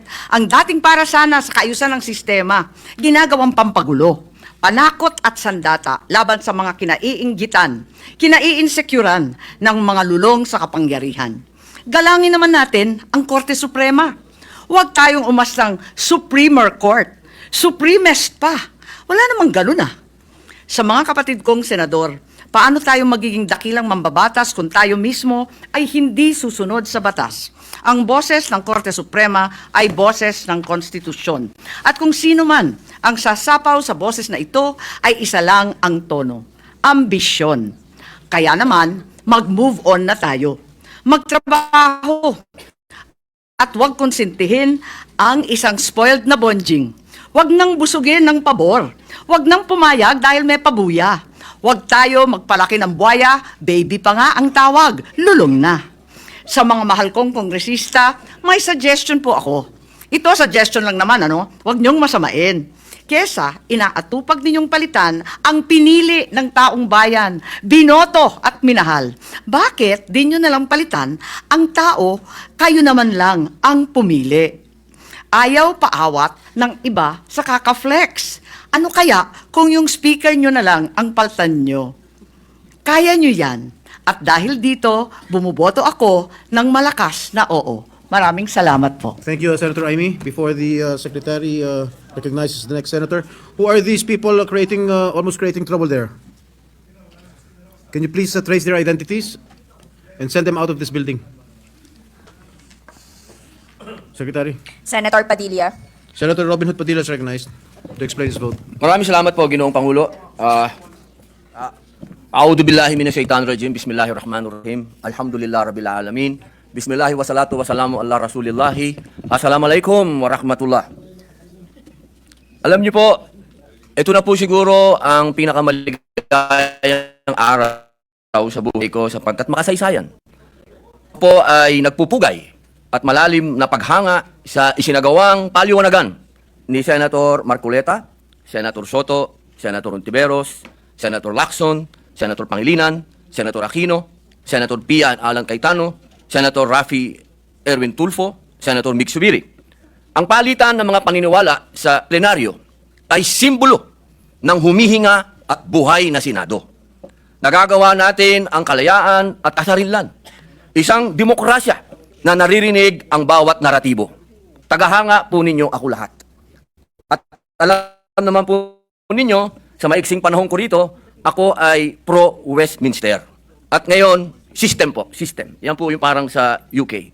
At yan po yung nakita ko ngayong araw nito. Ang lahat ng mga senador ay gising, ang lahat ng mga senador ay nandito, ang lahat ng mga senador ay nagtatrabaho sa ayon sa kagustuhan kong makita ko ang bawat debate at ang bawat opinion ng bawat isa. Kaya nagpapasalamat po ako. Napakagandang araw po nito sa inyong lahat at sa ating lahat. Ngayon, mga kababayan, gusto ko pong malaman ninyo na ako po ay nagbibigay pugay sa lahat ng nanonood sa atin ngayon. Malamang, ang sasabihin ninyo, siyempre si Robin Padilla, ang boto yan, alam na natin. Mabuti po, alam nyo na. Ang gusto ko lamang pong liwanagin ay ito. Ang nais ko, sana, ay katapusan na nito. Dismissal. Una pa lang po, bago pa lang po kami na-convene, labag na po sa kalooban ko na matuloy ito. Nakita nyo naman po, noong nagkasumpaan, talagang ipinaglalaban namin na politika ito. Politika ito At kailangan ng due process. Pero natuloy pa rin po, nag-convene pa rin. Pero hindi pa rin po ako nagsuot ng robe dahil para sa akin ay protesta. Dahil ayoko po talagang matuloy. Bakit?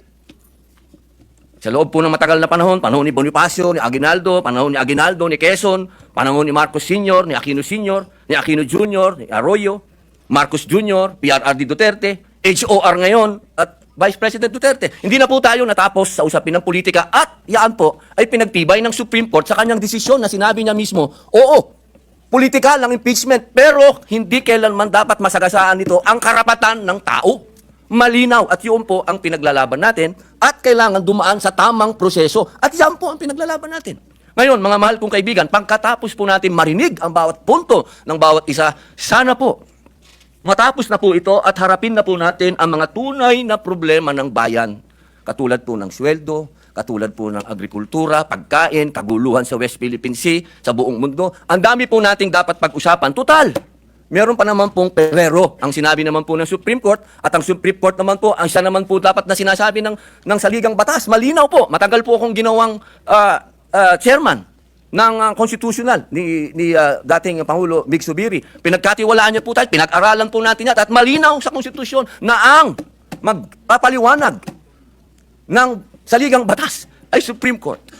Kaya sana po, ako'y malungkot talaga dahil napunta tayo sa archive. Yung archive, binasa ko pwede pala yan hukayin anytime, kung ano man. So, hindi pa rin tayo natapos. Kaya sana po, bagamat ang boto ko ay yes, aray.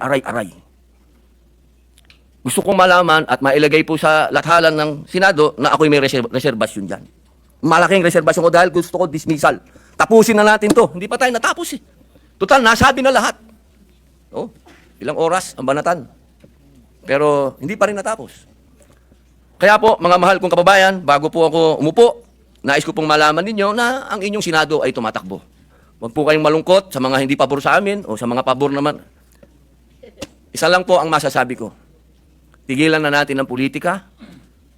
at mahalin natin ang bawat isa, magkaisa na tayo, pag-usapan natin ang mga totoong problema. Maraming salamat po. Thank you, Senator Robin Hood Padilla. Madam Secretary. Senator Pangilinan. Senator Francis Kiko Pangilinan is recognized to explain his vote.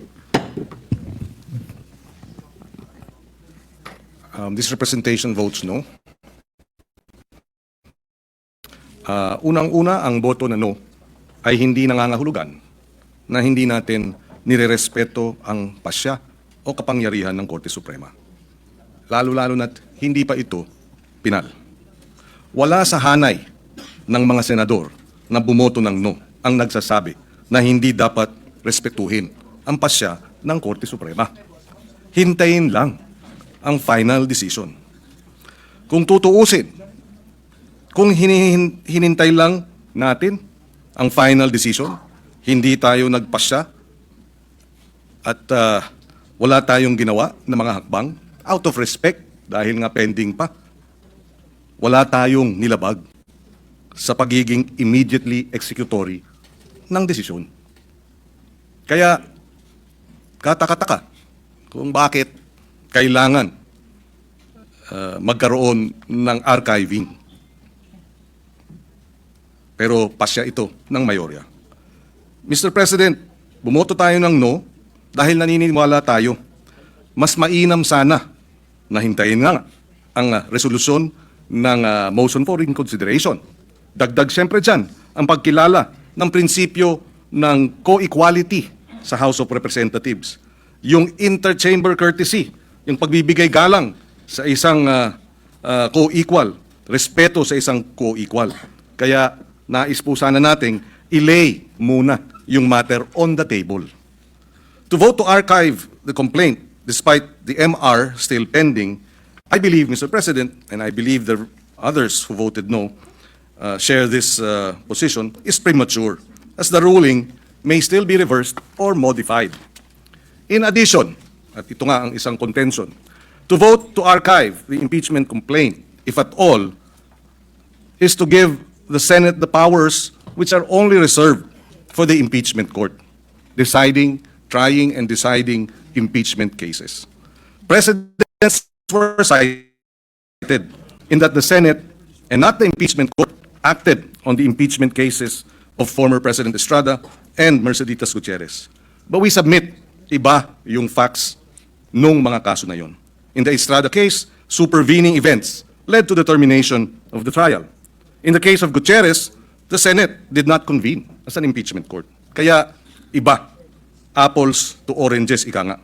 We believe archiving the case is a matter exclusively within the powers and jurisdiction of the Senate Impeachment Court. Kaya lay on the table sana ang maayos na proseso under our rules.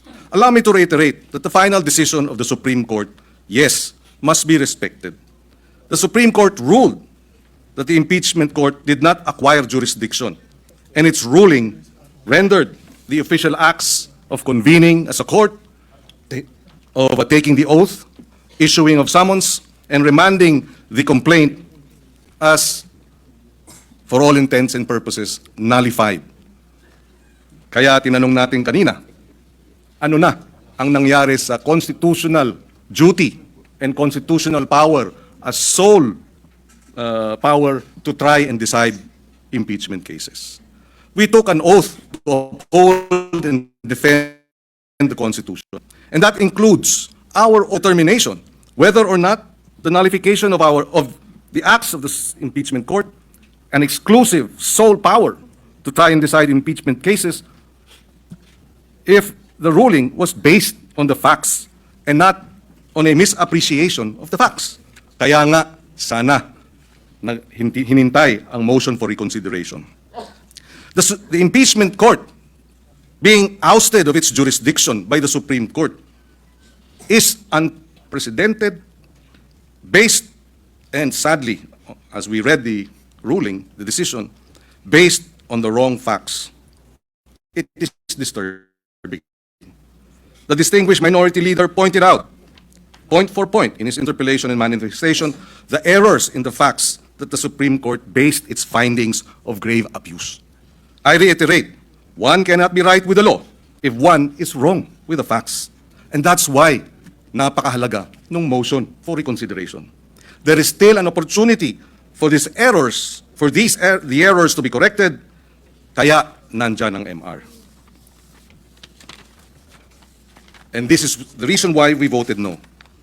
Napaka-precedent setting nitong nawalan ng jurisdiksyon ang impeachment court, nawalan ng kapangyarihan o isinantabi ang kapangyarihan, sole power of the House of Representatives to initiate proceedings, at naway sa pamamagitan ng motion for reconsideration, mabalik yung ating kaninang nabanggit na ma-harmonize yung lahat ng mga constitutional provisions na hindi nag-aaway kung hindi lahat ay mabibigyan ng legal at binding effect.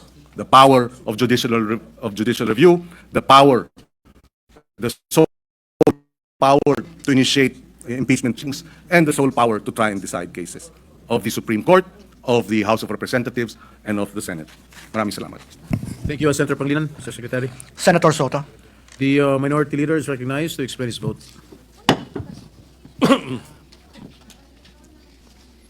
Mr. President, I have more than expressed myself on this issue.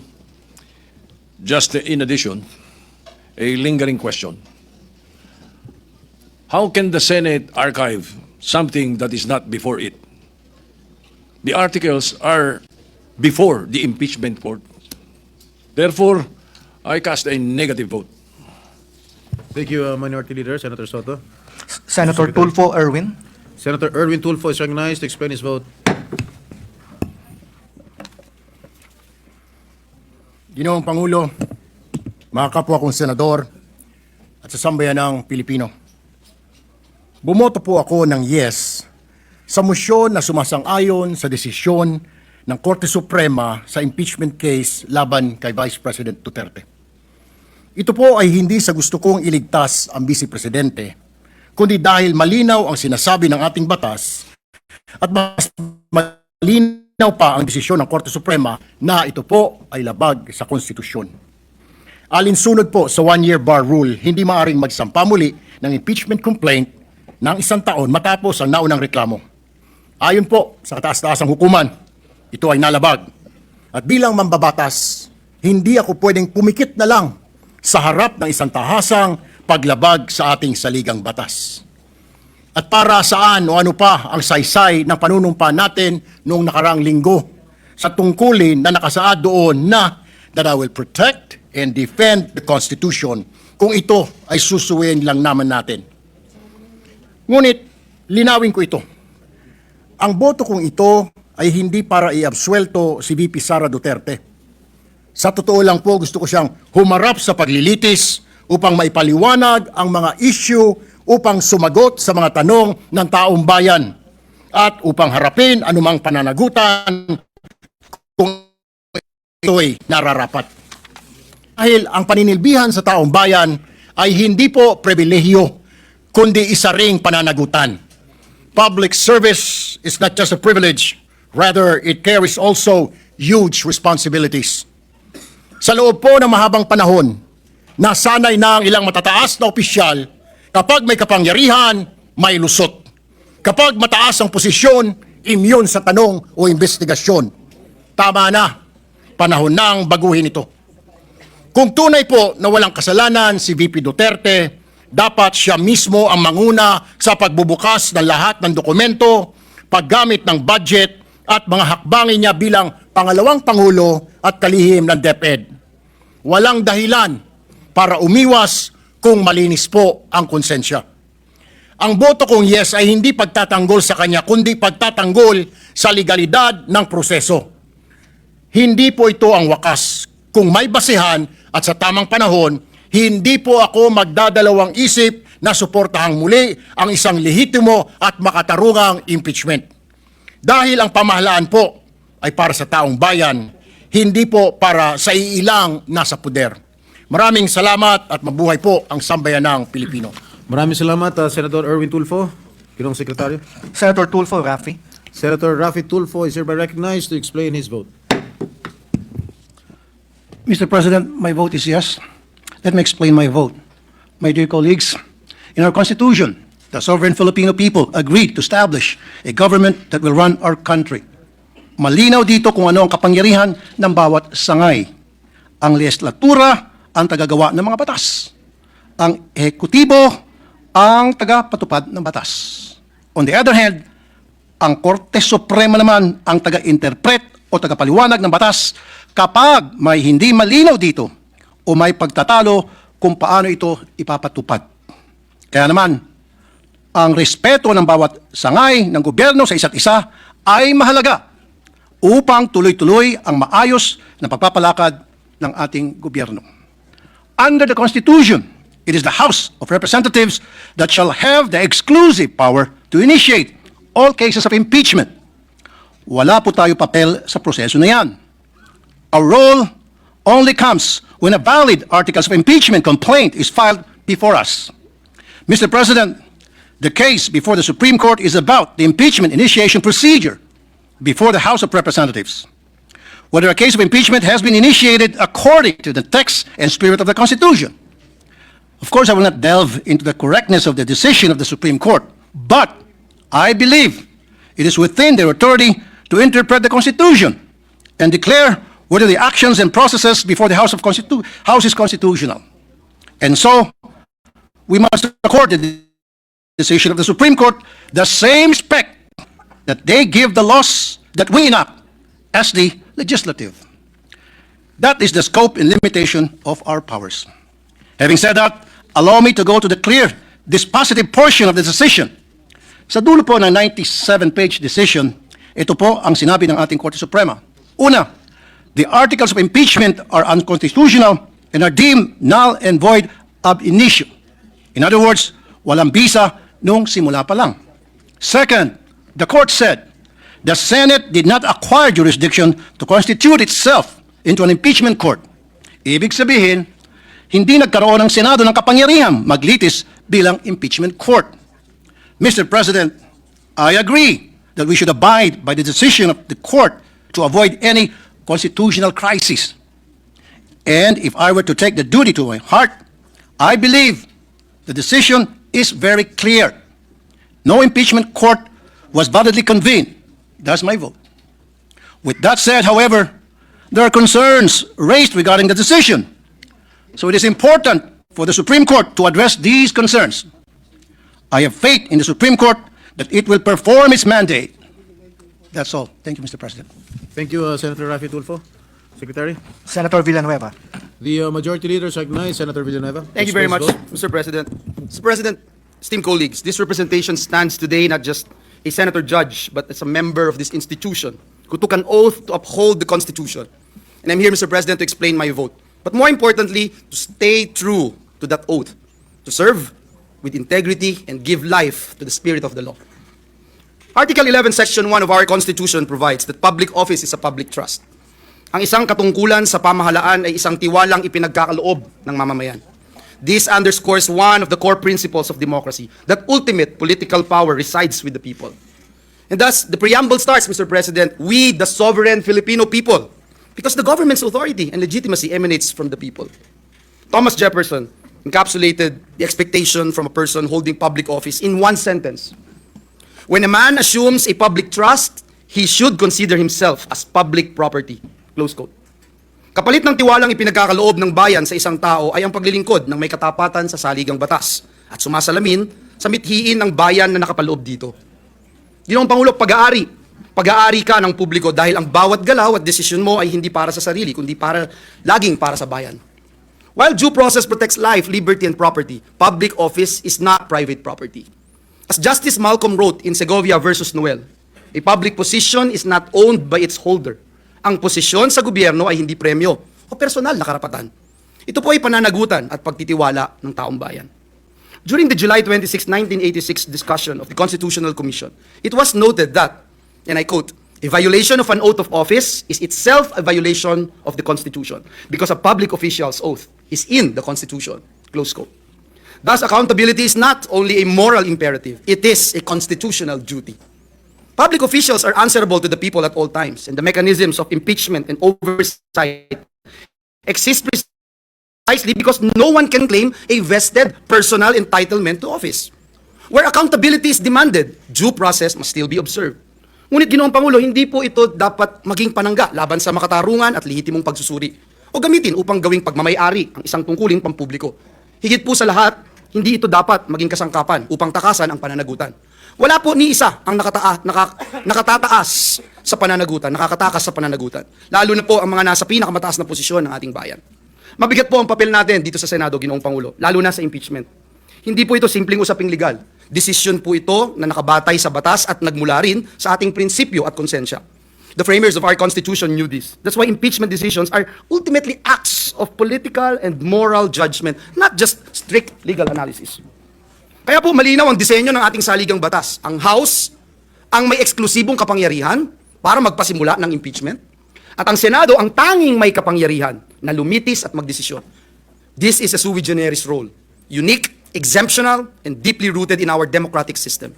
That is also why both chambers of Congress were given the authority to craft their own rules of procedure in impeachment cases. May mga bumatikos po sa atin noon, Ginoong Pangulo, sa pag-remand natin ng articles of impeachment sa House. At sabi nila, ng mga bumabatikos, pag-iwas daw po ito sa tungkulin. Pero kung susuriin pong mabuti, Ginoong Pangulo, hindi po ito pag-atras sa ating tungkulin. It was a necessary and prudent step towards ensuring that the proper procedure was followed so that our decision as a court will not be marred by legal and constitutional infirmities. Now we are faced with the High Court's decision that tackles precisely that which we hope to avert when we remanded the articles of impeachment, Mr. President. So clearly today, the Supreme Court's decision in GR 278353 is a vindication of the Senate's action. We have been called so many names, Mr. President, and ridiculed in the digital court of public opinion. I'm sure the Senate President would likely agree with this representation that the allegations thrown at us regarding the impeachment and even the decision of the Supreme Court, a matter that we have no participation in, are extremely preposterous and absurd. But this exercise, while political in nature, is not about personalities. It's not about revenge. It's not about prevailing sentiments or personal biases. It is about upholding what is legal and constitutional and what will hold true in the years that follow. Let me make one thing clear to our kababayans, mahal nating mga kababayan.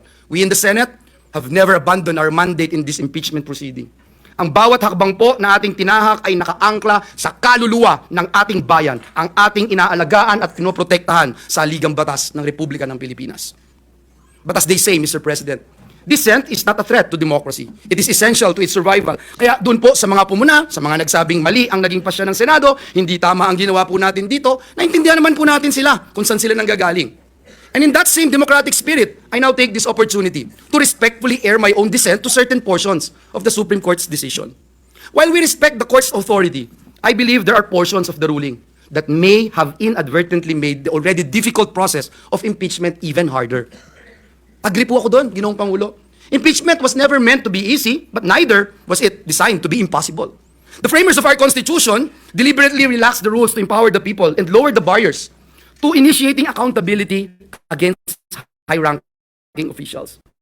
The Constitution even allows any ordinary citizen to file a verified complaint. Ang mababa at mataas na kapulungan ng Kongreso ang nagsisilbing takbuhan ng mamamayan sa mga pagkakataong wasak na ang tiwalang ipinagkaloob ng publiko sa mga iniluklok nito.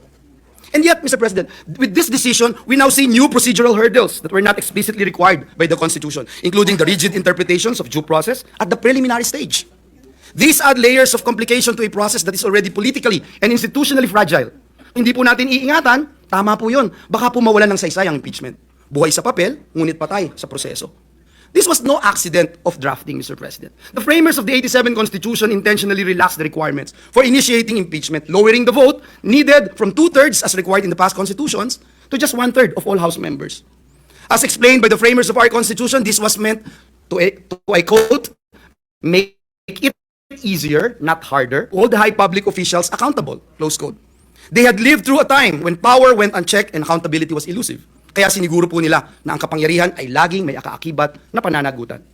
Mr. President, this representation did not come to this decision lightly. We understand and value the necessity of public accountability. Naiintindihan po natin yan. Napakahalaga po yan. Walang sino man po ang dapat mailagay sa pedestal na hindi kayang abutin ng batas. Pero ang pananagutan po ay kailangan dumaan sa tamang proseso. Isang proseso na hindi lamang makatarungan, kundi naaayon at tumatalima sa saligang batas ng Republika ng Pilipinas. Sa mga ganito pong sitwasyon, hindi po naaalis sa aking isipan. Kung may mga pagkakataon kang Meron po bang pagkakataon na maaaring labagin ng Senado ang mga pinag-utos ng Korte Suprema? Maaaring halimbawa po nito ay kung may klarong panghimasok sa internal rules o procedure ng Senado ang Korte Suprema. Ngunit, Ginoong Pangulo, sa pagbibigay kahulugan sa nakasaad sa ating saligang batas, tanging Korte Suprema lamang ang may kapangyarihan bilang pinal na tagapagpasya. Article 8, Section 1 of the 87 Constitution expands the Supreme Court's scope of judicial power by mandating it to determine whether or not there has been a grave abuse of discretion amounting to lack or excess of jurisdiction on the part of any branch or instrumentality. In the case of Angara versus Electoral Commission, Justice Jose P. Laurel, who later became the third president of the Republic, wrote, and I quote, "When the judiciary mediates to allocate constitutional boundaries, it does not assert any superiority over the other departments. It does not in reality nullify or invalidate an act of the legislature, but only asserts the solemn and sacred obligation assigned to it by the Constitution." Close quote. Noong pong tinatalakay ng ating mga constitutional framers ang probisyon sa Konstitusyon patungkol po sa proseso ng impeachment, binanggit po ng kagalang-galang na Commissioner Dodong Maambong ang isang sipi mula sa isang kaso sa Amerika. Ang sabi po niya, and I quote, "Ang impeachment ay ang unang hakbang sa isang proseso ng pagwawasto. Ang layunin po nito ay hindi personal na pagpaparusa sa nasasakdal, bagkos ang pangunahing layunin nito ay panatilihin ang pamahalaang naaayon sa konstitusyon." This quote captures the heart of what impeachment is meant to be, Mr. President. It is not about personalities or punishment. It is about protecting the very structure of our constitutional democracy. And sometimes protecting that structure means accepting limits, even when we disagree with how those limits are drawn. In this case, the Supreme Court, as the final interpreter of our laws, has spoken unanimously, and I will say it again, spoken unanimously, decisively, and with finality. It ruled that the impeachment complaint violated one-year bar rule. The Vice President was denied due process, and that this Senate, as of the moment, had not acquired jurisdiction. Mr. President, in closing, again, I would say we may not agree with every word of that ruling. But the rule of law is not a matter of convenience. It is the foundation of our democracy. Upholding it, even when it is difficult or unpopular, is what gives this institution its credibility and our democracy its strength. To ignore it, no matter how justified we may feel, is to risk eroding the very foundation we are sworn to defend, our beloved Constitution. Kaya po, Ginoong Pangulo, sa liwanag ng ating saligang batas at bilang paggalang sa pasya ng Korte Suprema, habang kinikilala po natin na may nakabinbing motion for reconsideration na sinampa ng House of Representatives, and in adhering to the immediately executory decision rendered by the Supreme Court, I vote to transfer the articles of impeachment to the archives. Thank you, Mr. President. Senator Villar-Camil. Senator Camille Villar is recognized. You may proceed, ma'am.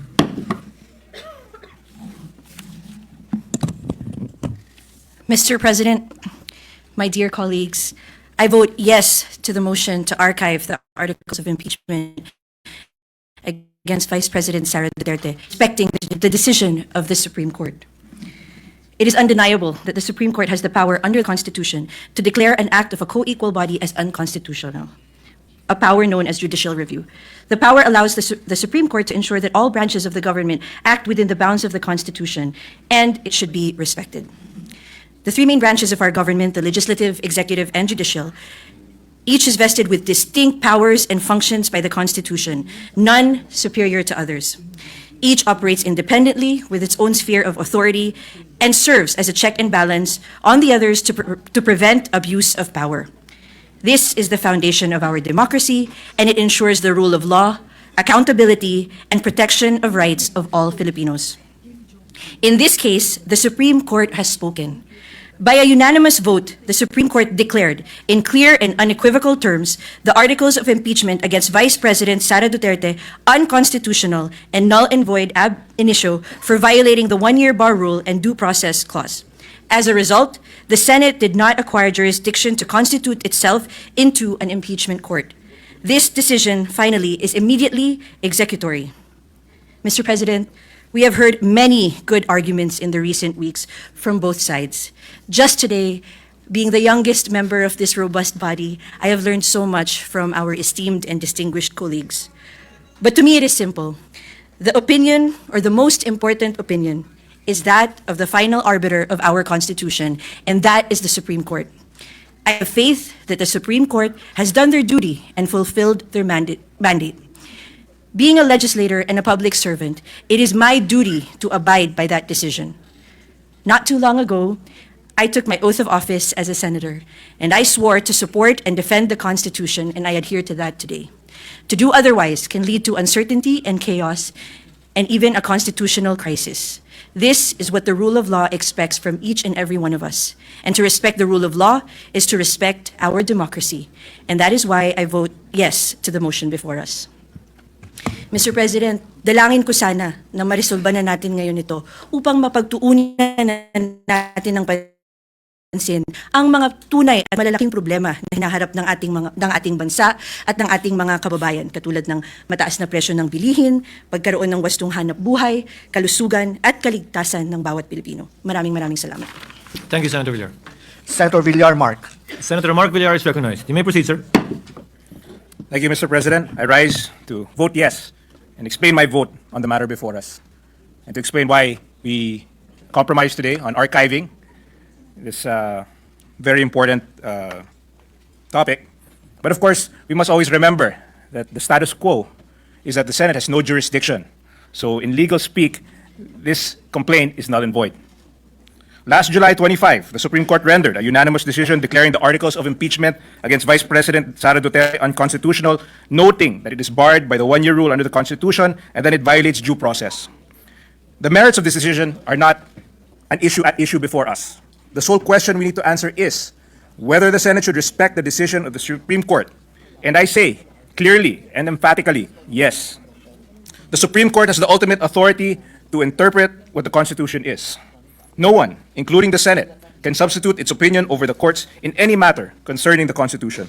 And the Constitution itself, in Article 8, Section 1, entrenches the court's role in interpreting the Constitution and determining whether there has been a grave abuse of discretion amounting to lack or excess of jurisdiction by any branch or instrumentality of the government. This includes the Senate, even when acting as an impeachment tribunal. Justice Laurel laid down the doctrine in the Supreme Court as the final arbiter of constitutional issues in Angara versus Electoral Tribunal, where it was stated that when the judiciary mediates to allocate constitutional boundaries, it does not assert any superiority over the other departments. It does not in reality nullify or invalidate an act of the legislature, but only asserts the solemn and sacred obligation assigned to it by the Constitution to determine conflicting claims of authority under the Constitution. At dahil nagdesisyon na po ang Korte Suprema, tungkulin po ng Senado na sundin ang desisyon na ito. Sumasangayon man tayo o hindi, dahil nangako tayo, bawat isa sa ating mga senador, that we will support and defend the Constitution of the Republic of the Philippines, that we commit to obeying all laws and legal orders issued by the duly constituted authorities. Nasa oath of office po natin ito. In staying true to our oath of office, we must abide by the order of the duly constituted authority in matters of the Constitution, the Supreme Court. We must uphold the Constitution. Thus, the Senate cannot acquire jurisdiction to proceed with the trial, much less issue a verdict. Tulad ng sabi ni Senior Associate Justice Leonen, the impeachment process is a constitutional process. And although it is also a political process, it is not isolated from the requirements of the Constitution as a whole. Kailangan obserbahan ang due process, ang tama at makatarungang proseso bago matanggal sa posisyon ang isang individual. Habang galang natin ang opinyon at pananaw ng bawat isa sa mga importanteng usapin, kailangan natin igalang, kilalanin at bigyang halaga ang kakayahan at kaalaman ng mga maestrado ng kataas-taasang hukuman na binigyan ng kapangyarihan ng ating konstitusyon bilang huling hukom na ipaliwanag kung ano ang batas at kahulugan nito at magdesisyon ng pinal sa isyung ukol sa konstitusyon. By recognizing the authority of the Supreme Court on the matter, the Senate does not abandon its mandate and its wisdom as an independent political body, nor does it concede or submit to a co-equal branch of the government. We are simply upholding the rule of law. At kung susuway tayo sa desisyon ng Supreme Court sa isang isyung konstitusyonal, binabaliwala natin ang konstitusyon. Ito ay magdudulot ng isang krisis sa ating saligang batas at lipunan na hindi makakabuti para sa taong bayan. As a functional society governed by the rule of law, we must accord our democratic institutions with respect, value their guidance, recognize their competence, and cherish their independence. Mr. President, pinapatunayan ng desisyon na ito na makakaasa ang tao na ang due process ay hindi lang guni-guni o kasabihan walang katuturan. Na ang due process ay para sa lahat at hindi lang para sa mga kakampi. Isang patunay na mapabisi presidente man o ordinaryong Pilipino, makakasigurado tayo na ang mga institusyon, ang Korte Suprema at ang Senado ay handang ipagtanggol, pahalagahan at bantayan ang ating mga karapatan. Without the rule of law, people may act without accountability, government leaders may act on personal interest, individual rights can no longer be guaranteed. Without the rule of law, there can be no justice, no order, and no real democracy. To end, I would like to quote Supreme Court Senior Associate Justice Leonen, who penned the decision. There is a right way to do the right thing at the right time. This is what the rule of just law means. This is what fairness or due process of law means, even for impeachment. Maraming salamat po. Thank you, Senator Villar. Before recognizing Senator Zubiri, I'd like to thank him for his patience because he's always last whenever we do nominal voting. At some point in time, you might want to make a motion, Senator Zubiri, for us to draw lots on which letter of the alphabet we will start voting. Thank you. The gentleman may proceed. Maraming salamat, Mr. President. Alam mo po yun, Ginoong Pangulo, dahil magkasama po tayo sa Kongreso ng 3 termino. At doon sa 3 termino, na alam ko yung bilang po natin ay 265, 268 congressmen, napakahirap po pag ang iyong pangalan ay nagsisimula sa letrang Z. Kasi ako po ay palaging huli. Minsan po, wala na pong tao nakikinig sa akin, yung janitor na po, mga page ang nag-aayos ng mga upuan. Pero, subalit na yung araw na ito, napapasalamat ako at napakarami pang senador na nandito po na yun. Nandito si Senator Boto, Senator Bong, Senator Robin Padilla, Senator Amy, Senator Erwin, Senator Mark Villar. Our Senate President Pro Tem, who's not listening, but he's here with us today. Together with Senator Marleta. And all the rest, no? Tano, nakaibigan rin. Yung mga seatmates nandito and minority. Pero Mr. President, honestly, it pains me to vote against my minority floor leader. It pained me and Senator Lauren. But what we are called to do here today goes beyond the simple vote. We all know that, Mr. President. It goes beyond the simple vote. Rather, for me, it's a test of our commitment to our Constitution and the rule of law.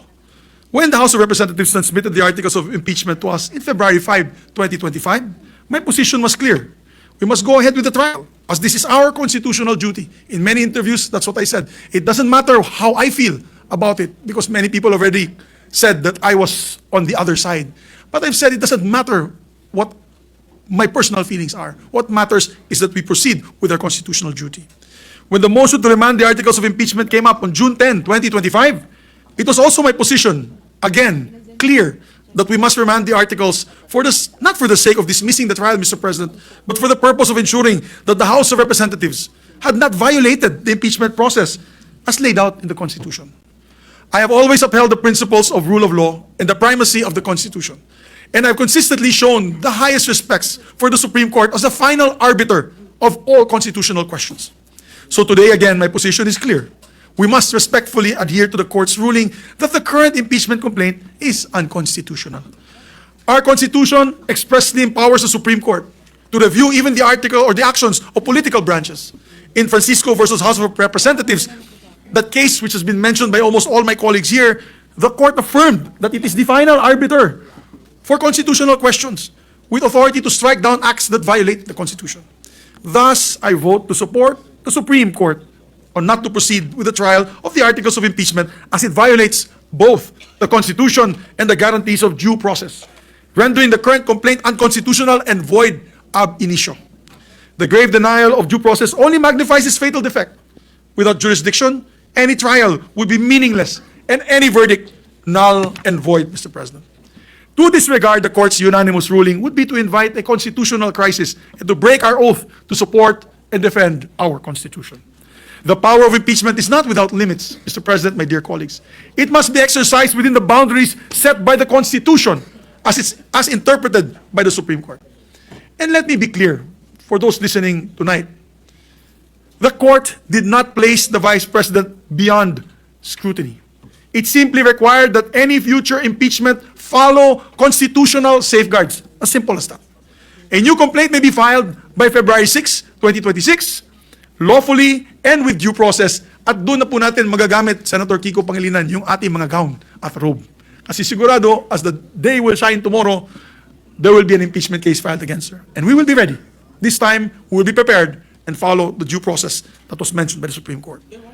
I speak, Mr. President, as someone who's been a legislator for over 2 decades now, together with the Senate President, long enough to know that our fragile democracy rests on the strength of our laws, that our freedoms are given shape by our rules and traditions. And you all know me as a stickler for rules and traditions, together with my minority leader. I have served in both houses, House of Representatives and the Senate, and here in the Senate, being formerly a majority leader, the Senate President, and now your Deputy Minority Leader.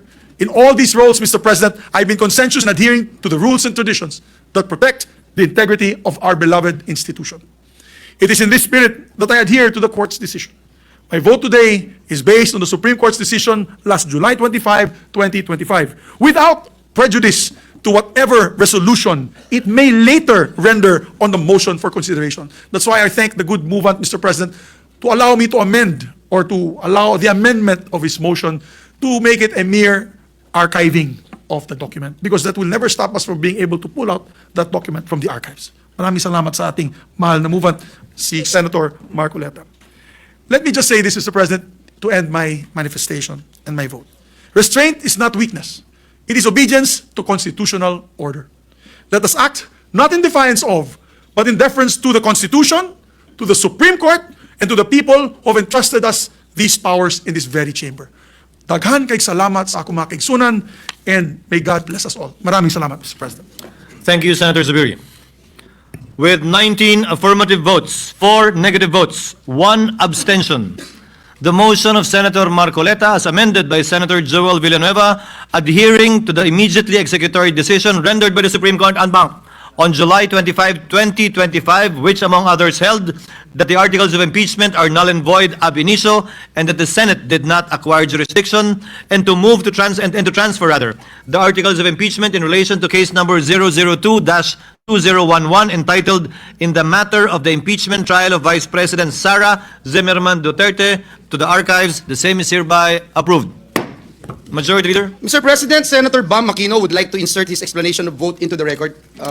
So inserted as requested by Senator Bam Aquino And into together the with records, Senator J.V. Ejercito. as well as that of Senator J.V. Ejercito. What is the pleasure of the Honorable Pangilinan? Yes, just a parliamentary inquiry, Mr. President. If I recall, in previous votes, we first get the results of the vote before we go through an explanation of the vote. It seems like we have changed the process of voting. That was upon the motion of Senator Zubiri earlier, which the chair explained before we put the matter to a vote.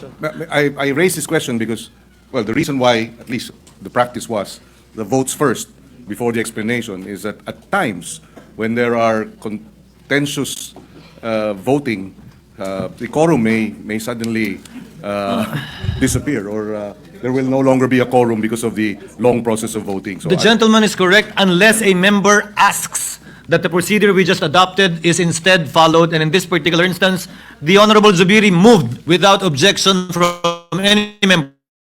Hence, the procedure that we adopted. Mr. President, therefore, that motion that I made was only for today. We can That go is- back to traditional practice. That is the understanding. Thank you very You're much. correct, Senator Zubiri. Thank you for the clarification, Mr. President, Mr. Majority Leader. Majority Leader. Yes, Mr. President, some administrative matters, Mr. President. May I move, Mr. President, that we dispense with the reading of the journal of the 5th session, Tuesday, August 5, 2025, and consider the same as approved. So move, Mr. President. Any objection? Hearing none, motion of the Majority Leader is approved.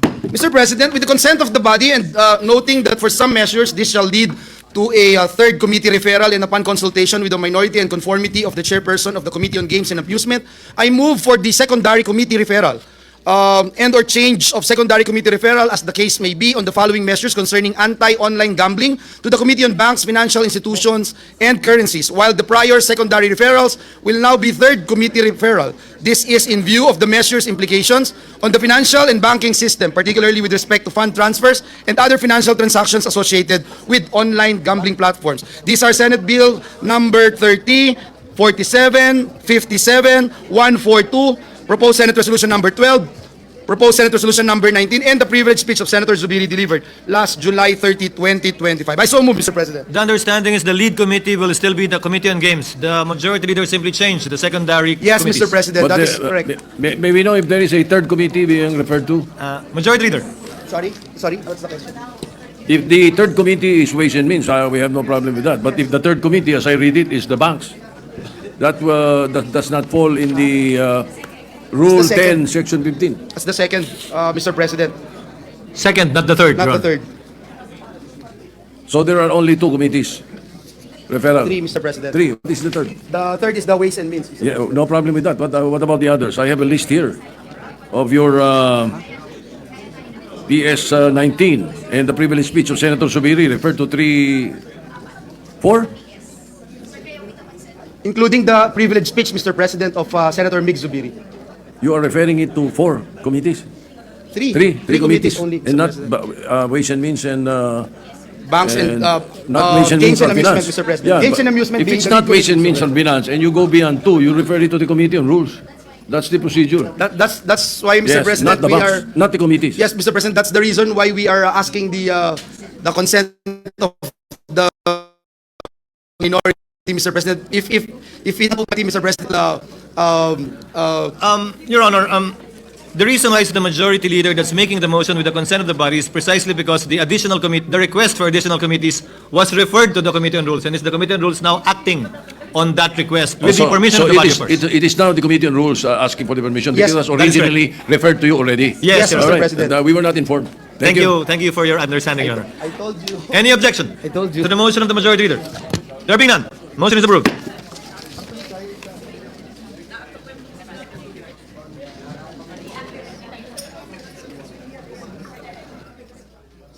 Mr. President,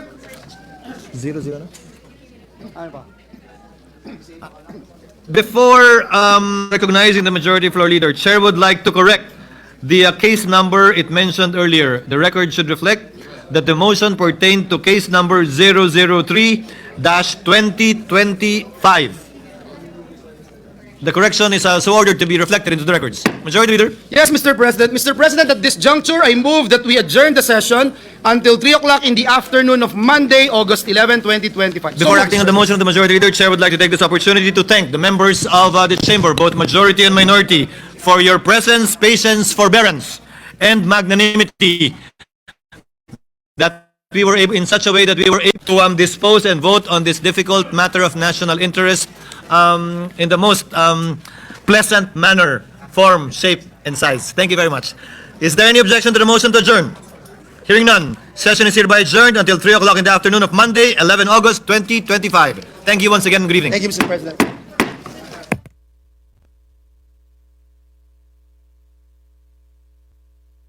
Kami ang boses ng masa, hindi natatakot. Katotohanan lang, di kami nalulunod.